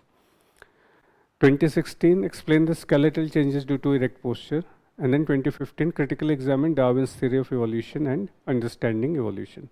Now, if you have read about the synthetic theory, you can understand what were the flaws with the Darwin's theory, okay? So this is also related to your syllabus only. If you have prepared syllabus, all those questions have come from the syllabus. Now let's see the trend. So recurring themes, erect posture bipedalism, we saw it appeared multiple times. Gains and losses, skeletal changes, then almost asked every year. Then synthetic theory is very important. Then Darwin versus pre-Darwin and Darwin's limitations. Then biocultural feedback in evolution, how biological and cultural factors have synergistic impact on human evolution. Then evolutionary forces and macro distinction with the Indian relatable example. Then hominization process. All this they have asked in past 9 to 10 years. So first you have to, if you are preparing 1.4, you have to focus more here on these topics. And if you see the shift now, you have to focus on the synergy of culture and biology, okay, in human evolution. Multiple times they are asking this. So questions have become a bit more analytical compared to previously asked ones. Now 1.5 is about primatology. So 2025 they have asked about discuss the Miocene hominoid remains and their significance in evolution. Now here if you see,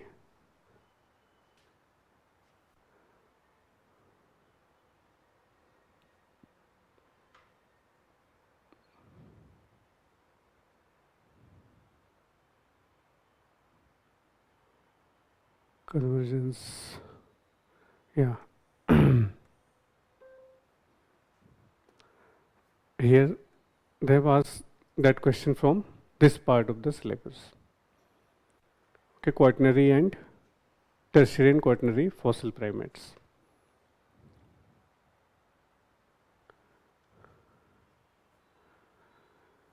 Then smell as a signal among non-human primates. Okay, this is about primate behavior. Okay, then discuss different forms of primate social organization. This is also in your syllabus only, primate social organization. Then 2020, there is one primatologist, Jane Goodall. Okay, she studied chimpanzees at a place called Gombe. So they have asked about Jane Goodall's contribution in studying primate behavior. The 2020 they have asked about various types of locomotion pattern. This is also in the syllabus. 2019 I told you, this is in the syllabus. Okay, adaptive radiation is in syllabus. They have little modified it. Adaptive primate radiation they have asked. Then 2017 they have asked about the comparative anatomical features of man and ape. There in syllabus. Discuss their evolutionary significance. In 2014, elucidate the skeletal differences between human and chimpanzee. Okay, man and ape is mentioned in syllabus. You can, if you have read about this, you can easily answer. Just you have to make it bit more specific. Then 2013, role of primatology in anthropological studies. Simple question.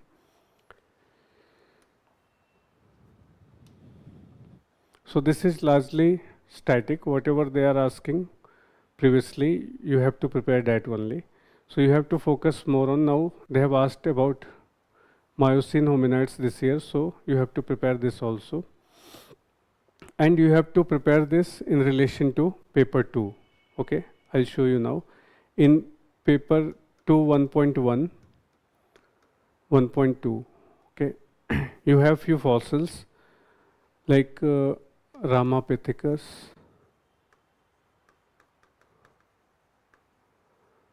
Sivapithecus, and Namada man. These three are mentioned in paper 2, 3 fossils of Indian subcontinent. Each year they ask one of these, one of 3. So if you prepare 3, at least one question is for sure you can answer. So nowadays they are asking about this Ramapithecus, Sivapithecus controversy and phylogenetic position of Namada man. Now this is related to Miocene hominids. These are the Miocene hominids only, okay. So this you have to, that's why you have to study 1.5 and this together. This of paper 2. Then comparative anatomy of man and ape. Then locomotion type, social organization, primate characteristics. Then Jane Goodall.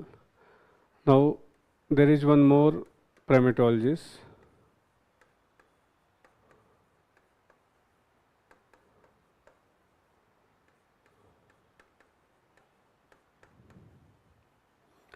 This year they may ask a question either on, because recently I think in 2026 this primatologist has died, okay, Dan Fossey. So this year they may ask something regarding Dan Fossey, or they may ask about the Jane Goodall, Birud Galdikas and Dan Fossey all together. They are called trimates because all of them are related to primatology. So they are called trimates. They are scientists, they are called trimates in popular terms. Now, if you see shift is towards behavior and communication. There are many questions they have asked regarding primate behavior and primate communication, like smell as signal and all, and how primates behave and communicate. So this is all about primatology. Now regarding fossils, in this you see there are many questions. Each year they have asked something from fossils. So 2025 they have asked about critically discuss the centrality of African continent in the narrative of human evolution. I told you there are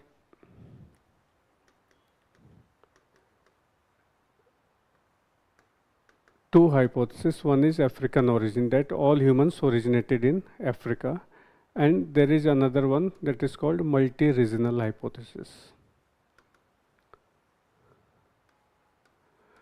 that humans originated in multiple regions. Okay, this is the most accepted one, that all humans originated in African continent and they came out of Africa.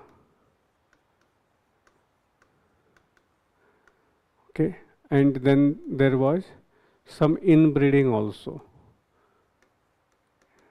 Like there is evidence of inbreeding between Neanderthal and Homo sapiens.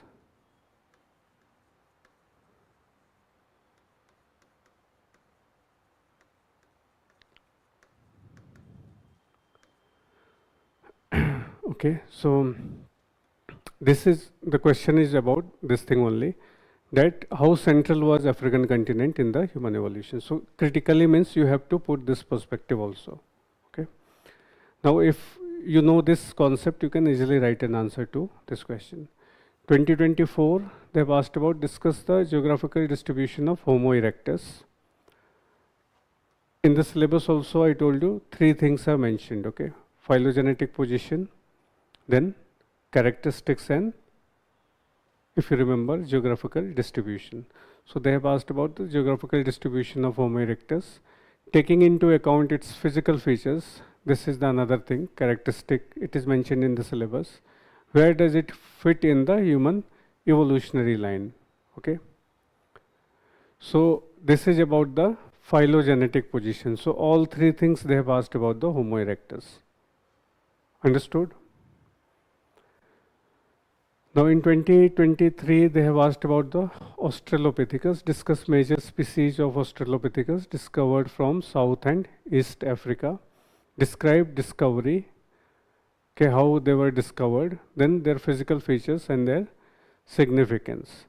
This Tong baby is a fossil of Australopithecus, okay, that was discovered by Remondart.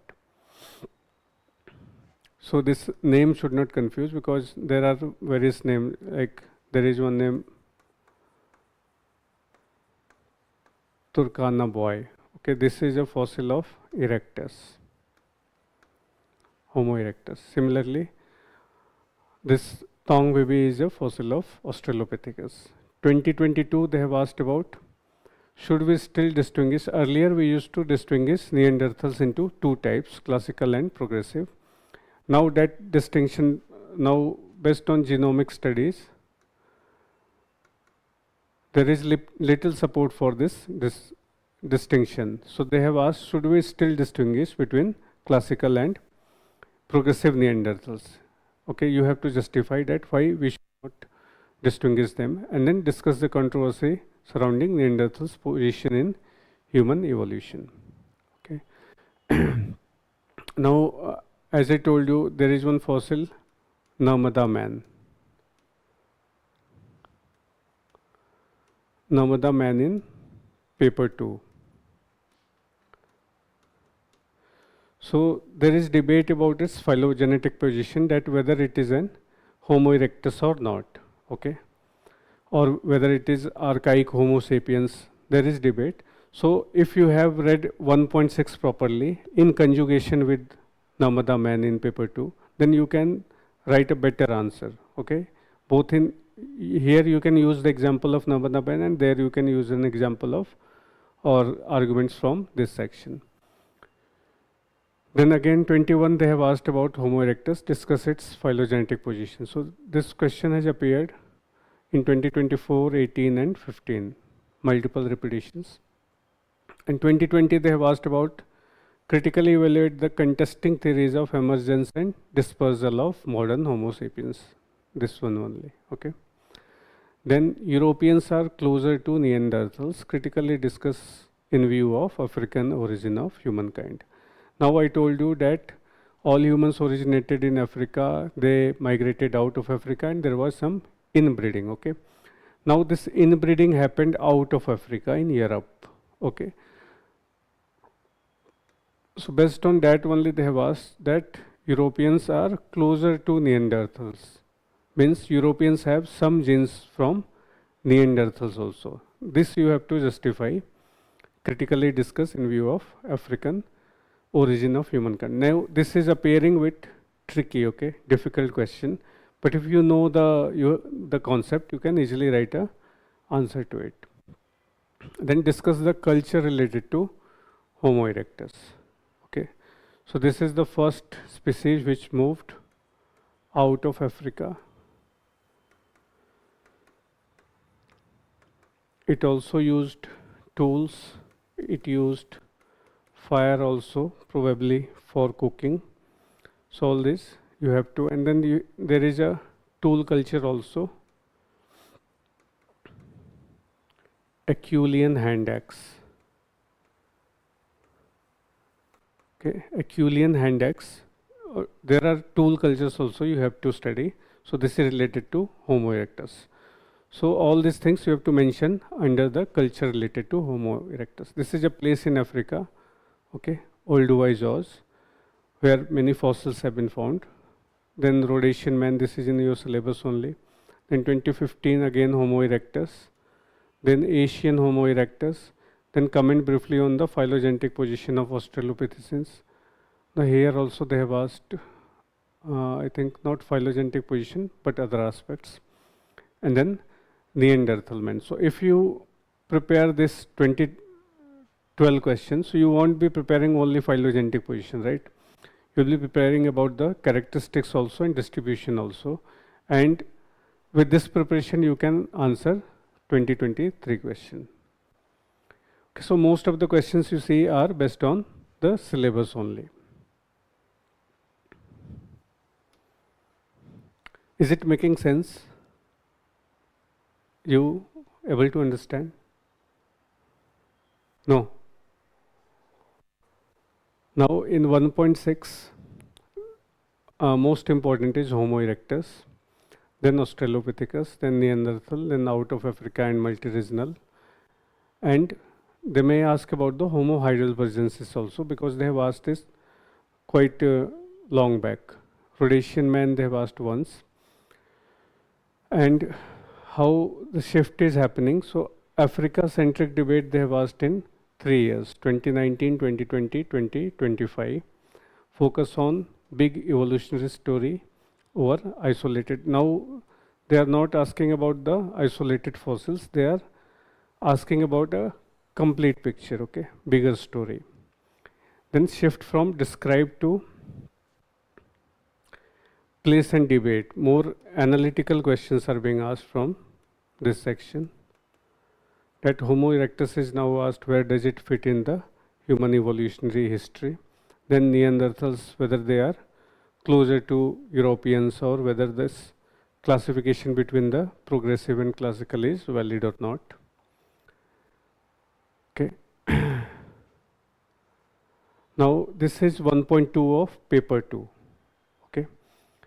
In that, say 2025, they have asked paleoanthropological significance of Siwaliks. Siwaliks is a geographical region from where we have found this Ramapithecus and Sivapithecus fossil. Okay. So paleoanthropological significance of Siwaliks of India, giving its subdivisions, fossil primate fauna and major primate fossil localities. So there are 3 subdivisions. You will read, when you will read, you will understand. Then major primate fauna, and so this is simple question only. If you are reading about the Shivaliks, you will be reading about all these things. Descriptive question. Then 2024, they have asked about the taxonomic status of Ramapithecus in the light of Ramapithecus-Shivapithecus controversy. Okay. So when Ramapithecus and Shivapithecus was discovered, it was thought that it was some fossil related to humans, okay, based on few cranial features. Later on, it was found that it was an orangutan. Okay, it was not a human, it was a orangutan. So this is the controversy, and based on that, they have asked to mention the taxonomic status. Okay, then this you must have read in ancient history, Rakhigari, related to Indus Valley civilization. Okay. So they have asked about the prehistoric significance of Rakhigari. There is a scientist called David Reich. So he has done some genomic study on the fossils found in Rakhigari. Okay. Then again 23 they have asked Ramapithecus Shivapithecus debate. Then 23 they have asked Shivalik deposits show a variety of Neogene fossil primates. Okay. This is Neogene fossil primate. Okay. This is critically examine. Okay. Same thing they are asking in a different manner. Then what are the arguments for excluding Namada man from Homo erectus category? Okay. So this was in, there is a place called Hathnora in Narmada Valley, and there was a calvarium found. Okay. That calvarium is called Namada man. Okay. Based on that, we decided the characteristic feature of that fossil, that is called Namada man. Now this is the only Pleistocene fossil found in the Indian subcontinent, Namada man. This is the only one.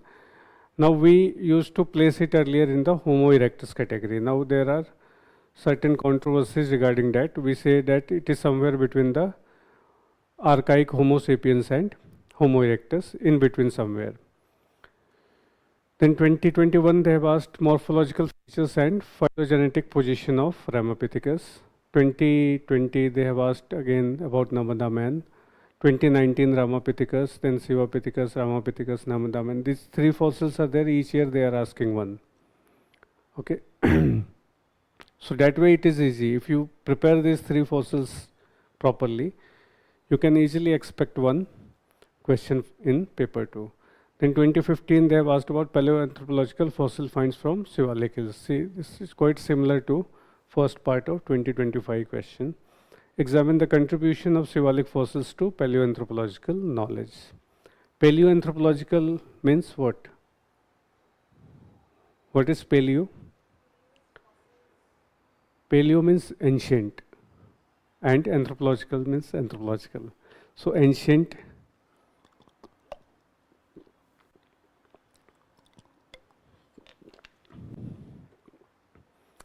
So this is things related to ancient times is paleoanthropological. Loosely you can understand like that. Then 2014 they have asked about evolutionary significance of fossil finds from the Narmada basin. There are two places, one is Shivalik Hill, one is Narmada basin. Okay. Three fossils, Ramapithecus, Shivapithecus and Narmada man. Okay. The Shivapithecus is considered female version of Ramapithecus. So only these three things and these two places will be asked in 1.2. Okay. And then 2013 they have asked about the debates related to Ramapithecus. The same thing, controversy. Here they have asked 2024.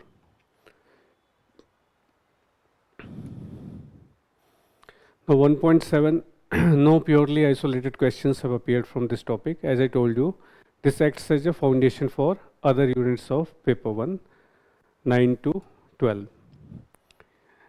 Coming to 1.8, this is syllabus. This is about archaeological anthropology. Okay, one branch of your anthropology, archaeological anthropology. Syllabus is in 1.8. So here in the first, this is divided into two parts, 1.8a and b. In one is principles of prehistoric archaeology, chronology, relative and absolute dating methods. So from here they ask one 10 marker each year or alternate year. Okay, nowadays they are focusing on specific absolute dating methods. So 1.8 you have to prepare, like what are the relative dating and absolute dating means. Dating in archaeology means if you have found some fossil. Now how will you know that to which era it belongs? Okay, so you do something that is called dating. Okay, you will place it in a time scale.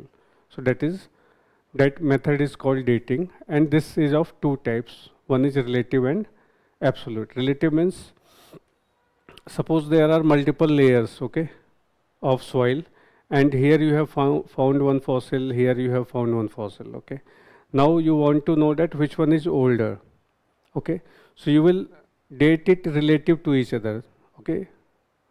So that is relative, means related to something you are putting its chronology. Absolute means you are giving it absolute timeline, okay, that these many years before past this fossil had appeared.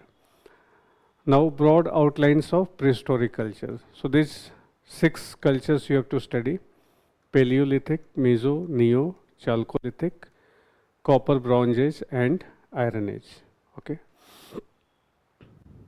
So this is also there in your paper 2 also, 1.1 of paper 2. So when you are reading 1.8 of paper 1, you have to read it along with 1.1 of paper 2. Okay. Now we'll see a few questions from this topic. See, 2025, this was a new question: osteodontokeratic culture and its makers, okay, not previously asked. But if you read about Australopithecus, you will hear this term, okay. This culture is related to Australopithecus only. So only because on face it is appearing difficult, many students found it bouncer, but it is related to Australopithecus. Those who knew, they could write something about it. Then 25, they have again asked about the Mouserian tool tradition, Mouserian culture, and this culture is related to Neanderthals. There is one place called La Mousser in France. So that is related to, that is Mouserian culture. Then 2024, they have asked about the Apulian and old one. As I told you, either they ask this one or this one. Okay. Traditions of Indian Paleolithic. Now, see, Indian is in paper 2, but in paper 1 also they have asked. Okay. So that's why I tell you, you have to do integrated study. That when you are reading paper 1, you have to read it along with paper 1.1 of paper 2. Then 2024, they have asked about the Harappan maritime trade. This is should be asked specifically in paper 2, but they have asked in paper 1. Then 2024, they have asked about evidences of food production and domestication of animals with reference to Mehergarh. This is a site in Indian subcontinent. Throw light on its significance. Now you know, any idea? Anyone who know what is Neolithic? Yeah, Stone Age. All are Stone Age only. Paleolithic is also Stone Age. Lithic means stone. Okay, Neo means new Stone Age. So in Neolithic, agriculture developed. Okay. Now here question is about evidences of food production and domestication of animals with a special reference to Mehergarh. Mehergarh is a site where we have found some evidences of food production and domestication. Okay, when agriculture developed, there was domestication of plants and animals.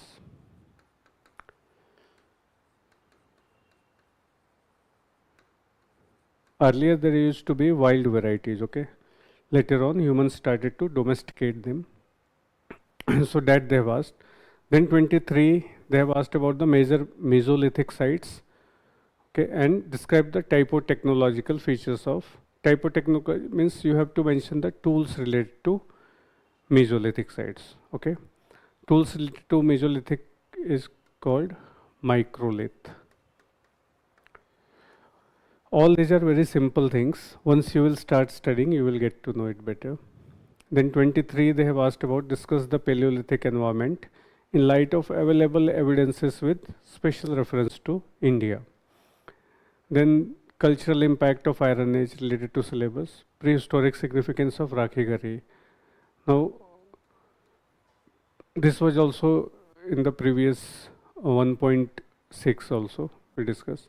Then Mesolithic rock art in Indian subcontinent. In Mesolithic era, rock art also developed. Bhimbetka, you know, Bhimbetka rock art.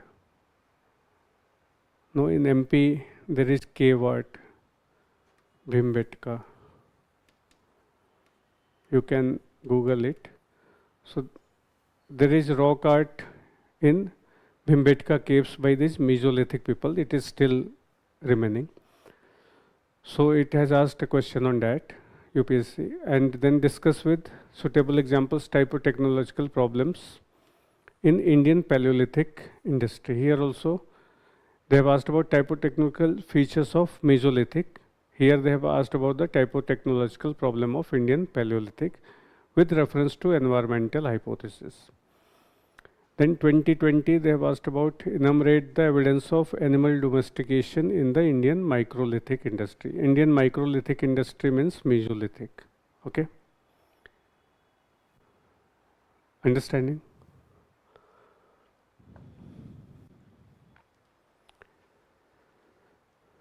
Now see, compared to other topics, so many questions have appeared from 1.8. Each year they ask 2-3 questions. In 21 you see, like 20 they have asked 1, otherwise in 2019 also 2 questions, 2018 2 questions, then at least 1 question they have asked each year.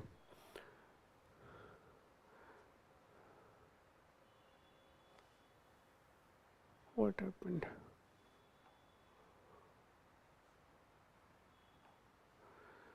Then 21 they have asked about Natufian culture. This is a culture related to Mesolithic, Neolithic. Then 21 they have asked about early farming culture and Neolithic of Near East. 21 they have asked about European Mesolithic. Now say in paper 1 you will learn about global aspects of these cultures like European and all. In paper 2 it is about Indian. But nowadays they are asking Indian things in paper 1 also. Then 2020 they have asked about the lower Paleolithic culture and middle Paleolithic culture, differences between both with suitable examples. Then 2019 major tradition in upper Paleolithic culture. 2019 about megalithic culture of, this is a culture in northeast and South India. Megalithic means when they bury their dead, they erect a iron-like thing over it, a stone slab over it. So that is megalithic. Mega means large and lithic means stone. So they erect a large stone over it. In 2018, consequences of food production of Neolithic. So there are good consequences also and bad consequences also. What do you think? Did our health improve with Neolithic? Domestication of animals and plants? Or it got bad? Huh? Got better? No, there is one theory which says that the diversity in our diet decreased with advent of agriculture, okay, and even many new diseases also appeared. So they say that it has bad impact also on human health. Then town planning of Harappan culture. This you must have read in ancient history. Then salient features of Mesolithic culture. Then 16 they have asked about the salient features of Chalcolithic. 2016 they have asked about Neolithic culture of India. 2015 archaeological anthropology. 2015 Paleolithic culture. Simple questions. Okay.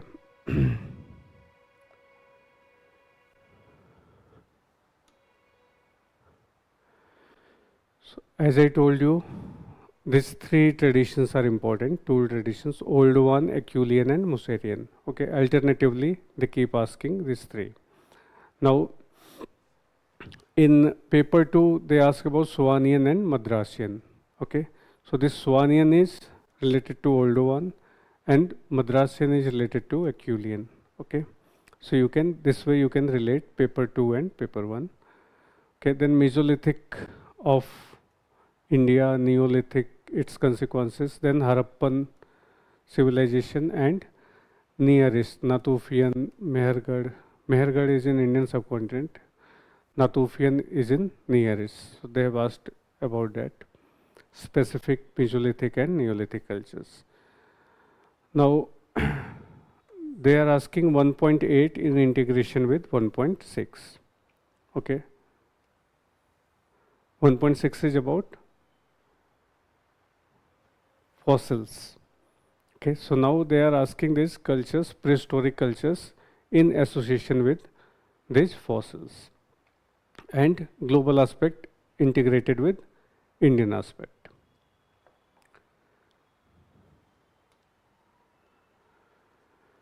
So this is syllabus of Unit 1 of paper 2.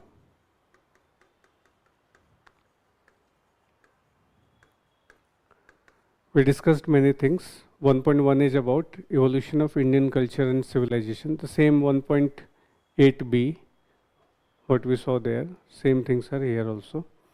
Then proto-historic is Indus Valley civilization, pre-Harappa, Harappan, post-Harappan cultures. And this is a bit different element. They have clubbed contribution of tribal culture to Indian civilization. This we will see when we will study about the tribal India. Then 1.2 is about the paleoanthropology in Indian subcontinent, Shivaliks and Narmada basin. 3 fossils are mentioned. Only this you have to prepare. And then 1.3 is about archaeology. Ethnoarchaeology, any idea? Ethnoarchaeology means suppose you have excavated some site, okay, you have got some idea about those people. So what you will do is you will study living people nearby.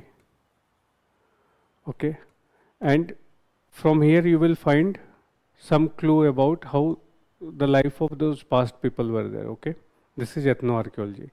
Like suppose there is one tribe in jungle and how its hunting practices are there.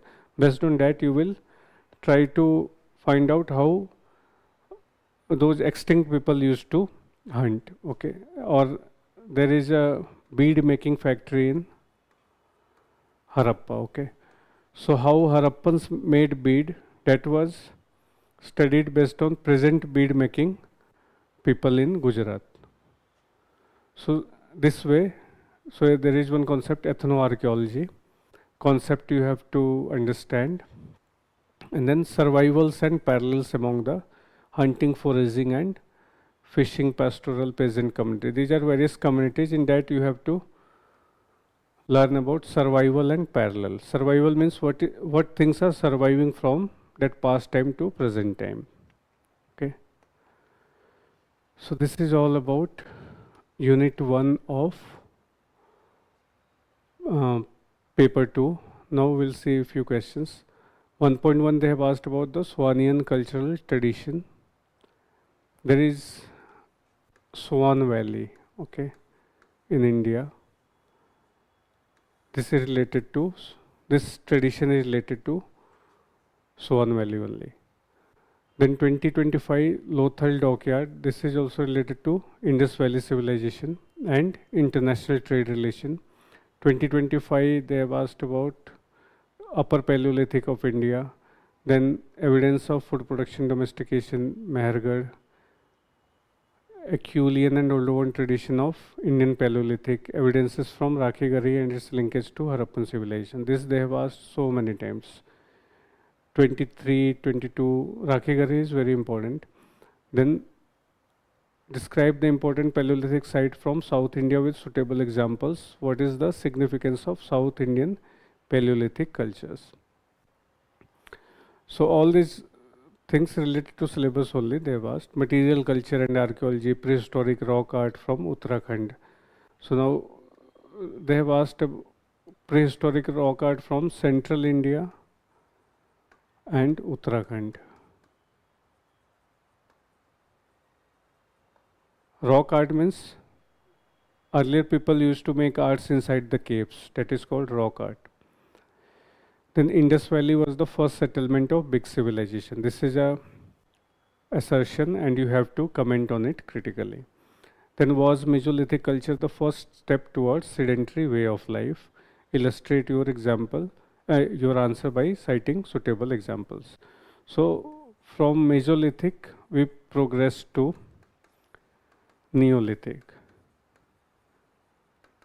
Now certain changes began starting in Mesolithic only, which facilitated the development of Neolithic culture. So question is based on that was Mesolithic culture the first step towards sedentary way of life.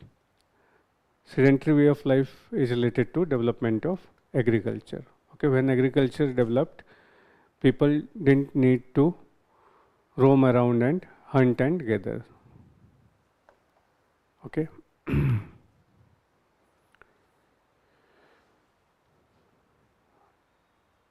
In this section also see many questions they've asked. Pit dwellers of Kashmir, then 2022 megalithic tradition in India, 2022 proto-history of Gujarat, then Harappan seals. All these are related to your ancient history also. Then critically discuss the origin of Indus Valley civilization, mention the evidences of its endogenous origin from pre-Harappan site. Then 21 about Upper Paleolithic. Then they have asked about one scholar also, Robert Brucefoot. He found one hand axe in a place called Pallavaram. Then there are various contributions also to Indian prehistory. Then debate about Aryan invasion. There is one theory that Harappan civilization declined due to Aryan invasion. So now there are debates regarding it, that there was no Aryan invasion and it declined due to climatic changes and all. So this is about the debate. Then there is one scholar V.N. Mishra to archaeological anthropology. They have asked contribution. Then discuss the characteristic feature of Neolithic culture in India. 2019 about the Swannian tradition. This they had asked in 2025 also.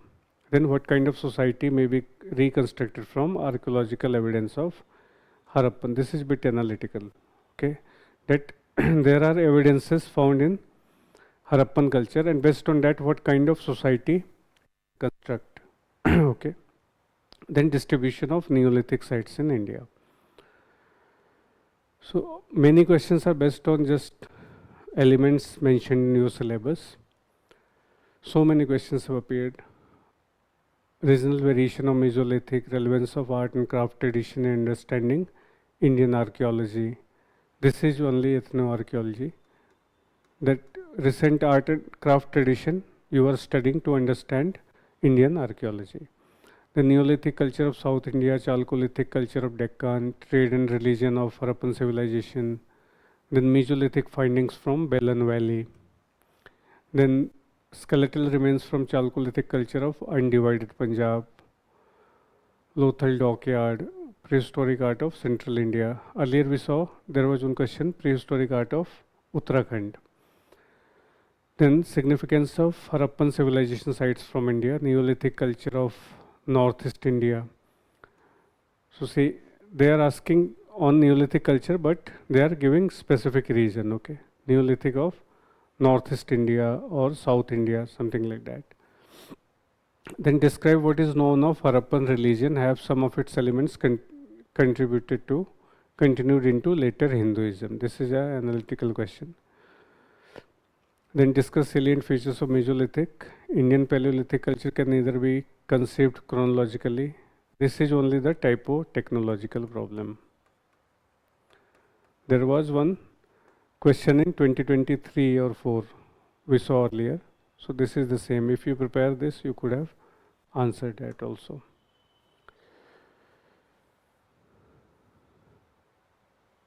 So this is 1.1 of paper 1. You have to focus more on Harappan civilization, then Indian lower Paleolithic, upper Paleolithic, Mesolithic. All these they have asked in multiple years. Okay, and now they are asking questions clubbing genetics with archaeology. Okay, and focus is regional. We saw like Neolithic of Northeast India, okay, Paleolithic of South India.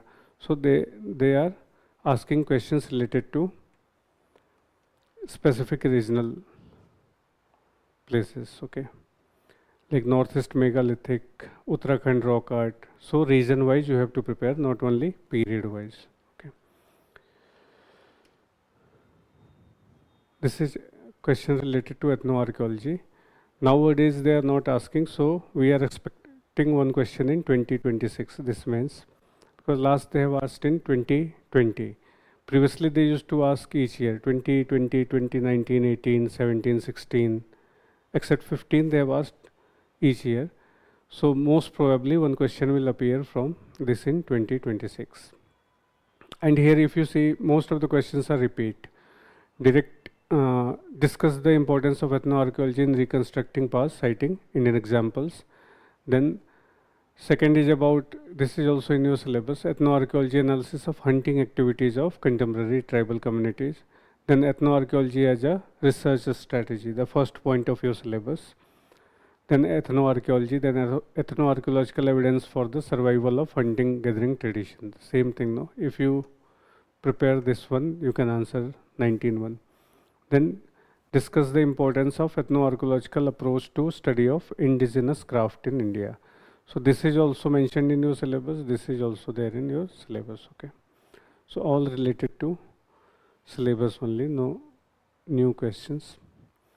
So 1.3 appeared lesson 21 to 25. So treat it as a due to return. Questions have moved to application aspects. So like in all parts of the syllabus, you have to focus more on the application aspects. Now 1.8a, we saw that it is about dating methods. So 20 nowadays, see, they are asking very specific dating methods. Fission track, thermoluminescence. Earlier they used to ask only about the relative dating method or what are the dating methods, discuss one absolute, one relative. Now they are asking about specific aspects. Okay, so these are the questions related to dating methods.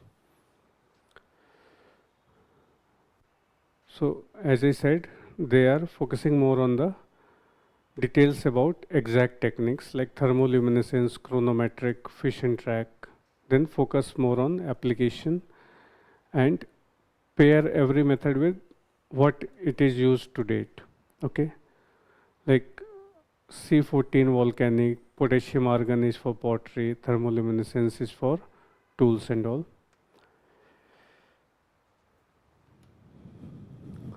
So unit 1 is done.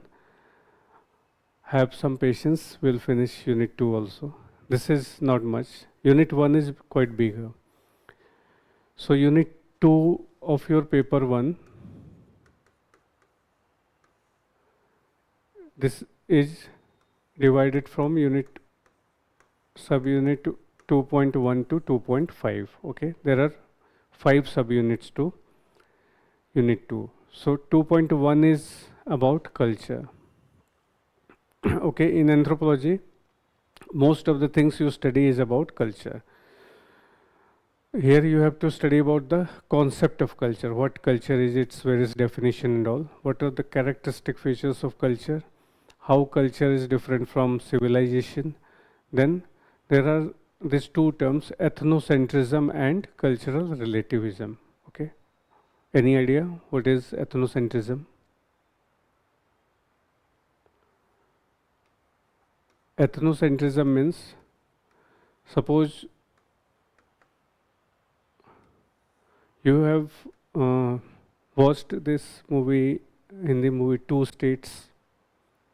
Okay, in that the groom side was from North India and they went to South India for marriage. Okay, so they observed many features there which were not practiced in North India and they found it very anomalous.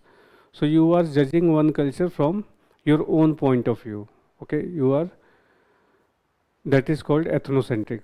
Like if some European is coming to and watching a tribal society performing a ritual, so they will find it very absurd and they will judge based on their European standards. So that is called ethnocentric view. Cultural relativism means we respect all cultures equally. We find that all cultures vary in some aspect and we give equal respect to all cultures. So that is, these are the two theoretical aspects in study of culture. So, and many questions have appeared also from this part. Then 2.2 is about nature of society. Here you will study about the concept of society and culture linkage. Then what are social institutions, what are social groups and social stratification. This is also there in your sociology syllabus also. There are various theories about social stratification that we will study, like class, caste, all are form of social stratification. Stratification means hierarchy. You are putting different people on different hierarchy, giving them unequal access to resources of society. Now let's see a few questions.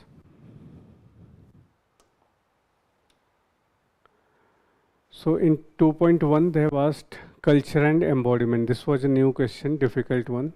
And from 2.1 they are asking many difficult questions each year. Very conceptual questions.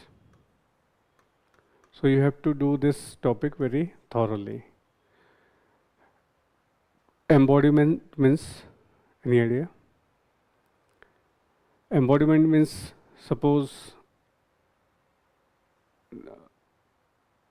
you get so habituated that you practice some cultural element in such a dedicated manner that it looks like it is a biological or innate thing. Okay, that is embodiment, that you embody that element of culture.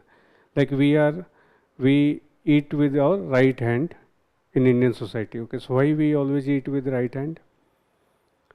Because we think that compared to left hand, our right hand is pure. Okay, so you will see that each one is eating with right hand only. Okay, so this is idea of that one cultural element has got embodied. It is being expressed in your body. There is one another idea that is called intentional embodiment.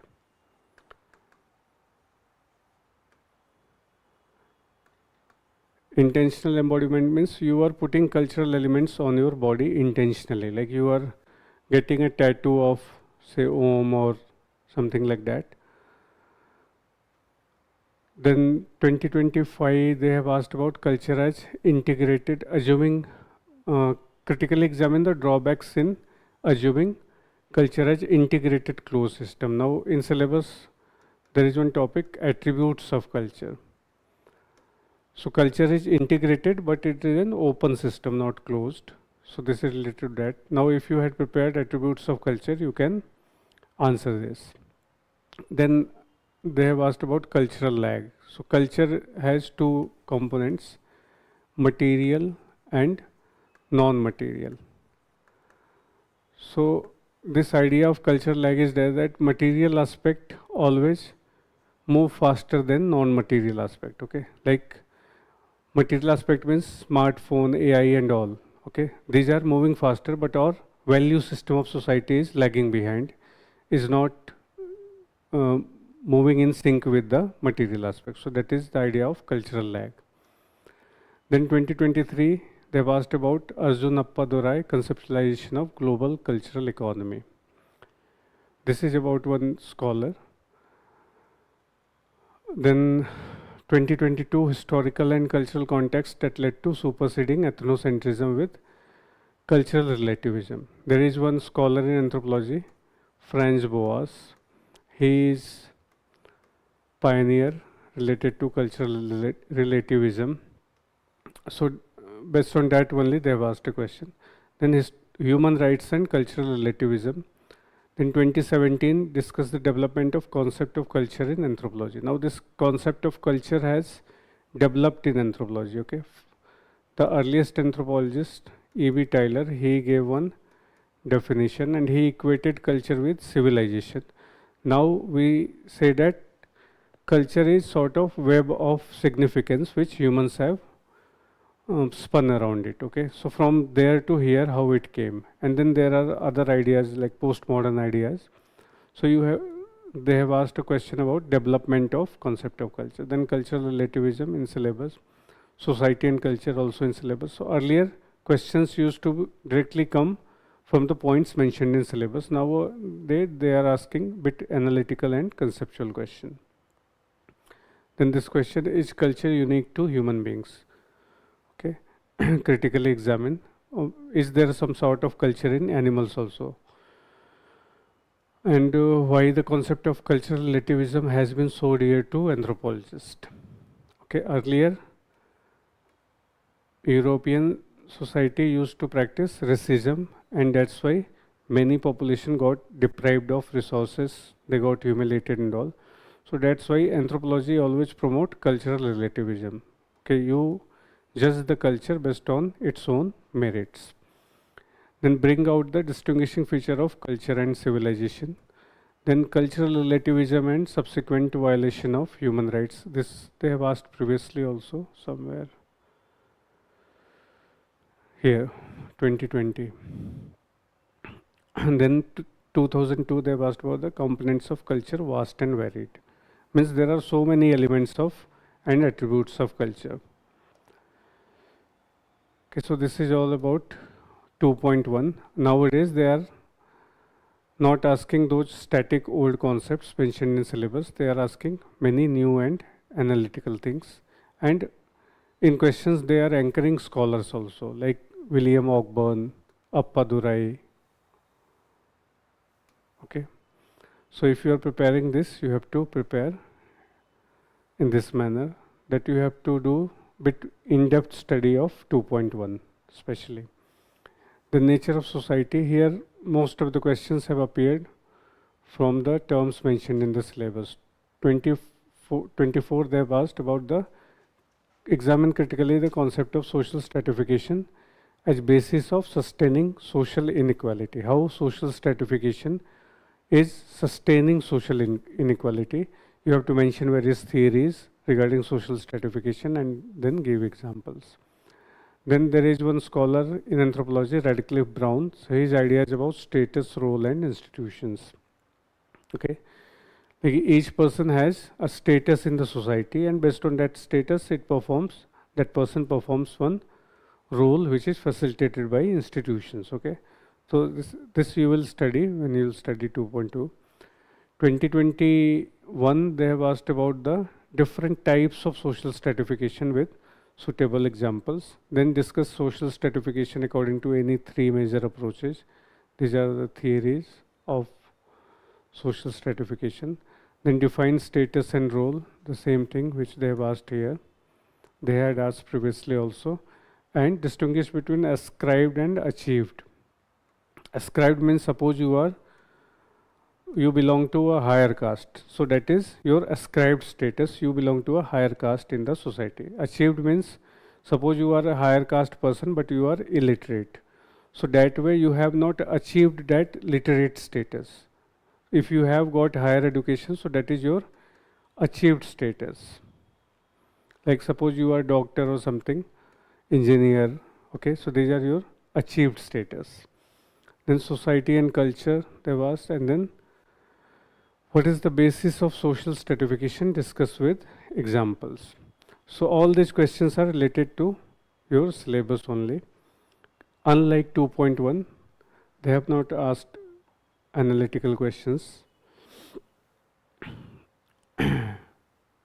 But 2024 only they asked that whether this is not much analytical, that whether social stratification sustains inequality. That is the only analytical thing.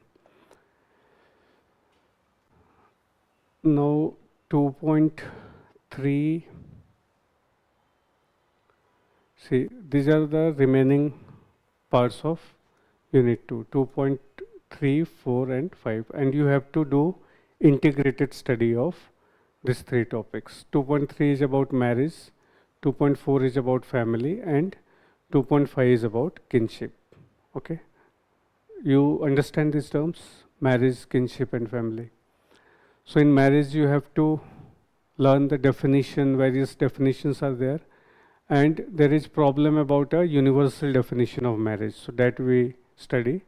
Then what are the laws related to marriage? Okay, like there is caste endogamy, we marry within our caste, that is called endogamy, means within caste we marry. Then exogamy means we marry outside our village. Okay, so that is village exogamy. Then hypergamy, hypogamy means marrying above your status or below it. Then incest taboo means we don't marry our close relatives. Then types of marriage, monogamy, polygamy, polyandry, group marriage. Then functions of marriage, then marriage regulations. There are certain regulations regarding marriage in society, that there are certain preferential marriage. Like in South India, if you go, there is maternal uncle niece marriage.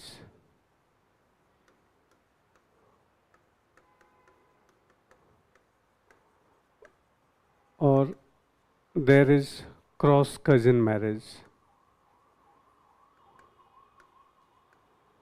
So this is more prevalent in South India. Then prescriptive means which marriages are allowed, and proscriptive means which marriages are not allowed. Then marriage payments. One very prominent is dowry, and then in some societies there is bride wealth also. Dowry means you give money to groom, bride wealth means you give money to or things to bride. Then 2.4 is about family. Same thing, definition and universality. Then these are 3 terms, family, household and domestic group, and what is difference between them. Then what functions family serve, and nowadays they are asking about the influence of various new things on functions of family, like globalization, urbanization and all.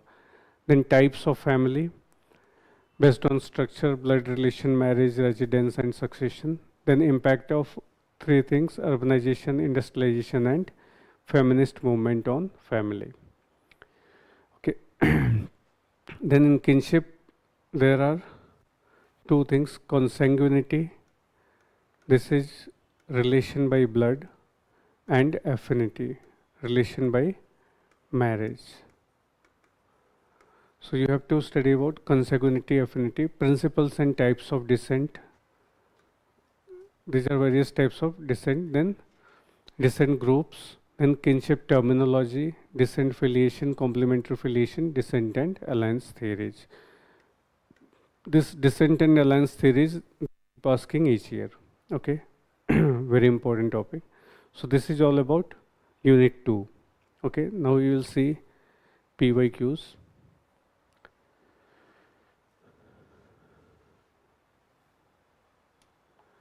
So in marriage, this year they asked an analytical question, that how the study of variation in forms of marriage led to rethinking on the concept of social reproduction, kinship and family.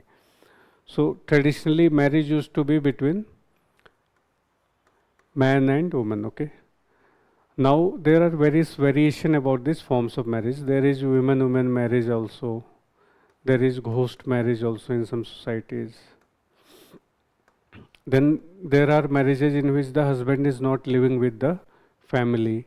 So all these variations in the form of marriage, how it has led to the impacted the concept of social reproduction, kinship and family, they have asked. Okay, this is analytical. Then 2023 they have asked about the role of marriage regulations in traditional societies. Marriage regulation is there in syllabus.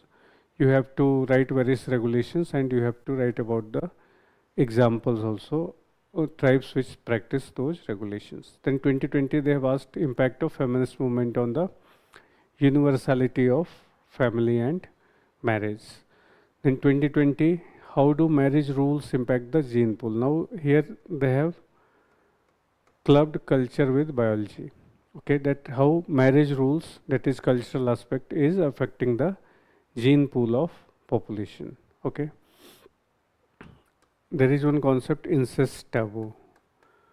Means there is taboo about marrying our close relatives. Okay. So why this taboo is there? So one explanation is that it increases bad genes in population. So how it impacts gene pool? So there are rules which help that gene pool of the population don't get disturbed.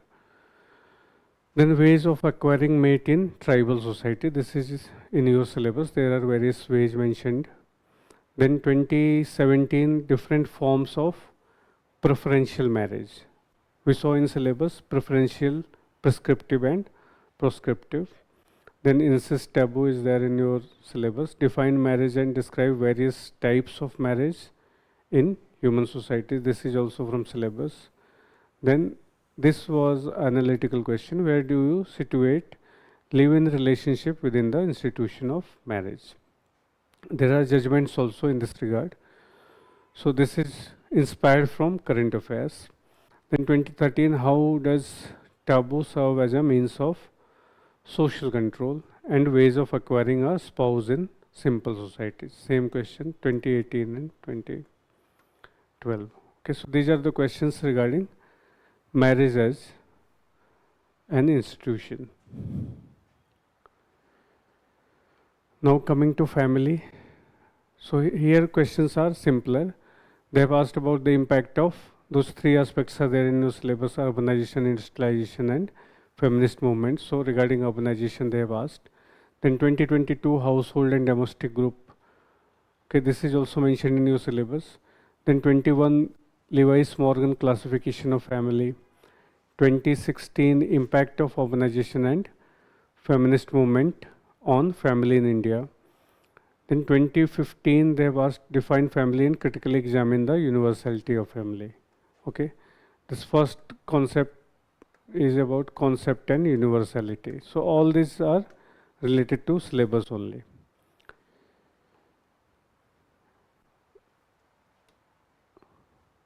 So there is not much change. Okay, those previous trend is continuing regarding 2.4. Now this is the most important in 2.1 and 2.5. This is very important in your unit 2. Okay, now 2.5 when you are reading, you have to read it in conjugation with 2.3 and 2.4 also. So kinship, they have asked a specific kinship system, that is Puram kinship system. There is a lot of anthropological debate about it. That's why they have asked it. Then 2024 they have asked about the critical perspective on avoidance and joking relationship. Any idea what is avoidance and joking relationship? There are certain relations in which you avoid each other. Okay, like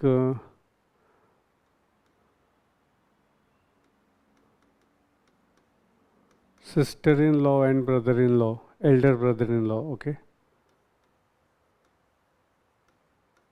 And then there is joking relationship. So sister-in-law and younger brother-in-law, they have sort of joking relationship. Okay. And with elder brother-in-law, they have avoidance relationship. So question is about critical perspective on avoidance and joking relationship. There is one scholar, Radcliffe Brown. So he has done study about avoidance and joking relationship that you have to mention here. Then critically discuss A.L. Kroeber's contribution to kinship studies. Then how did rules of descent contradict the principles of residence in matrilineal society? What is matrilineal society? Yeah, in this property is inherited through woman line, okay, unlike in patrilineal. But here also authority is with male.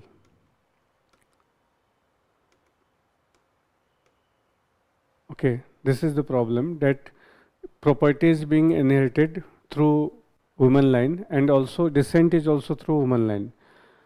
In modern society, what we usually see that when you ask somebody about his descent, he will say something about his father line. Okay, but in this society, it is they trace their descent and property through mother line, but authority lies with male, and this male is maternal uncle. So they have asked a question on this. Discuss how the rules of descent contradict the principles of residence in matrilineal society, mentioning suitable examples. You have to give example of societies. Then marriage regulations and alliance theory. Okay, this is from 2.3 marriage, and this is alliance theory is in 2.5. Okay, they have clubbed both. Then descent groups.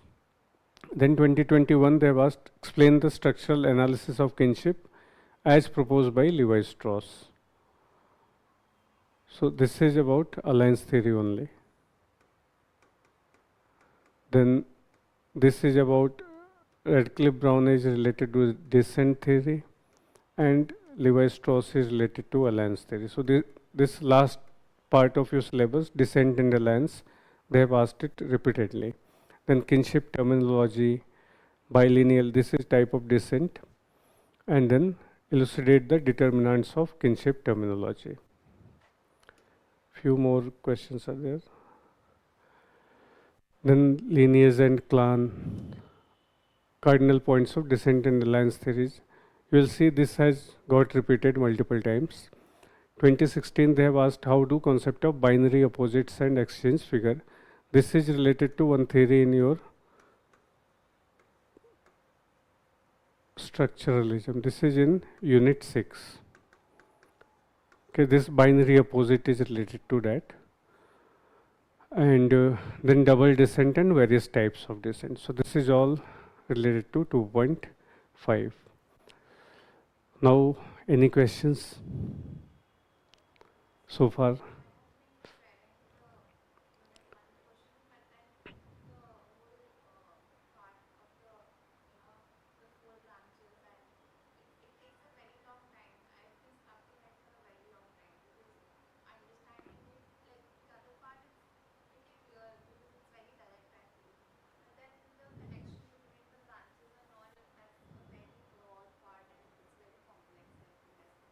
So, from which source you are preparing?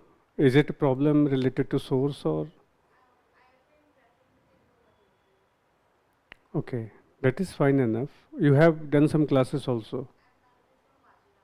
Okay, so you can get it clear. You can come here. I'll explain. Okay, if you have any conceptual issues, then we can get it clear. Any other issue?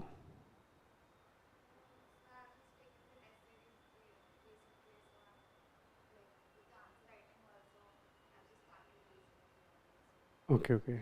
Yeah, try to write answers because that will give you clarity. Okay, reading alone is not enough. When you are reading and you are making notes, so all those things will evaporate. So revise multiple times and try to frame answers also. That way also you will be doing value addition at later stage. So this is all about unit 1 and 2. Then later on in, I think on 8, we will see unit 3, 4, 5 and possibly 6, okay, of paper 1. So do you want me to discuss the framework of answer also? Because you guys have not read about it, that's why I didn't discuss. Very few of you have read about anthropology. So you want me to discuss how to frame answer to it?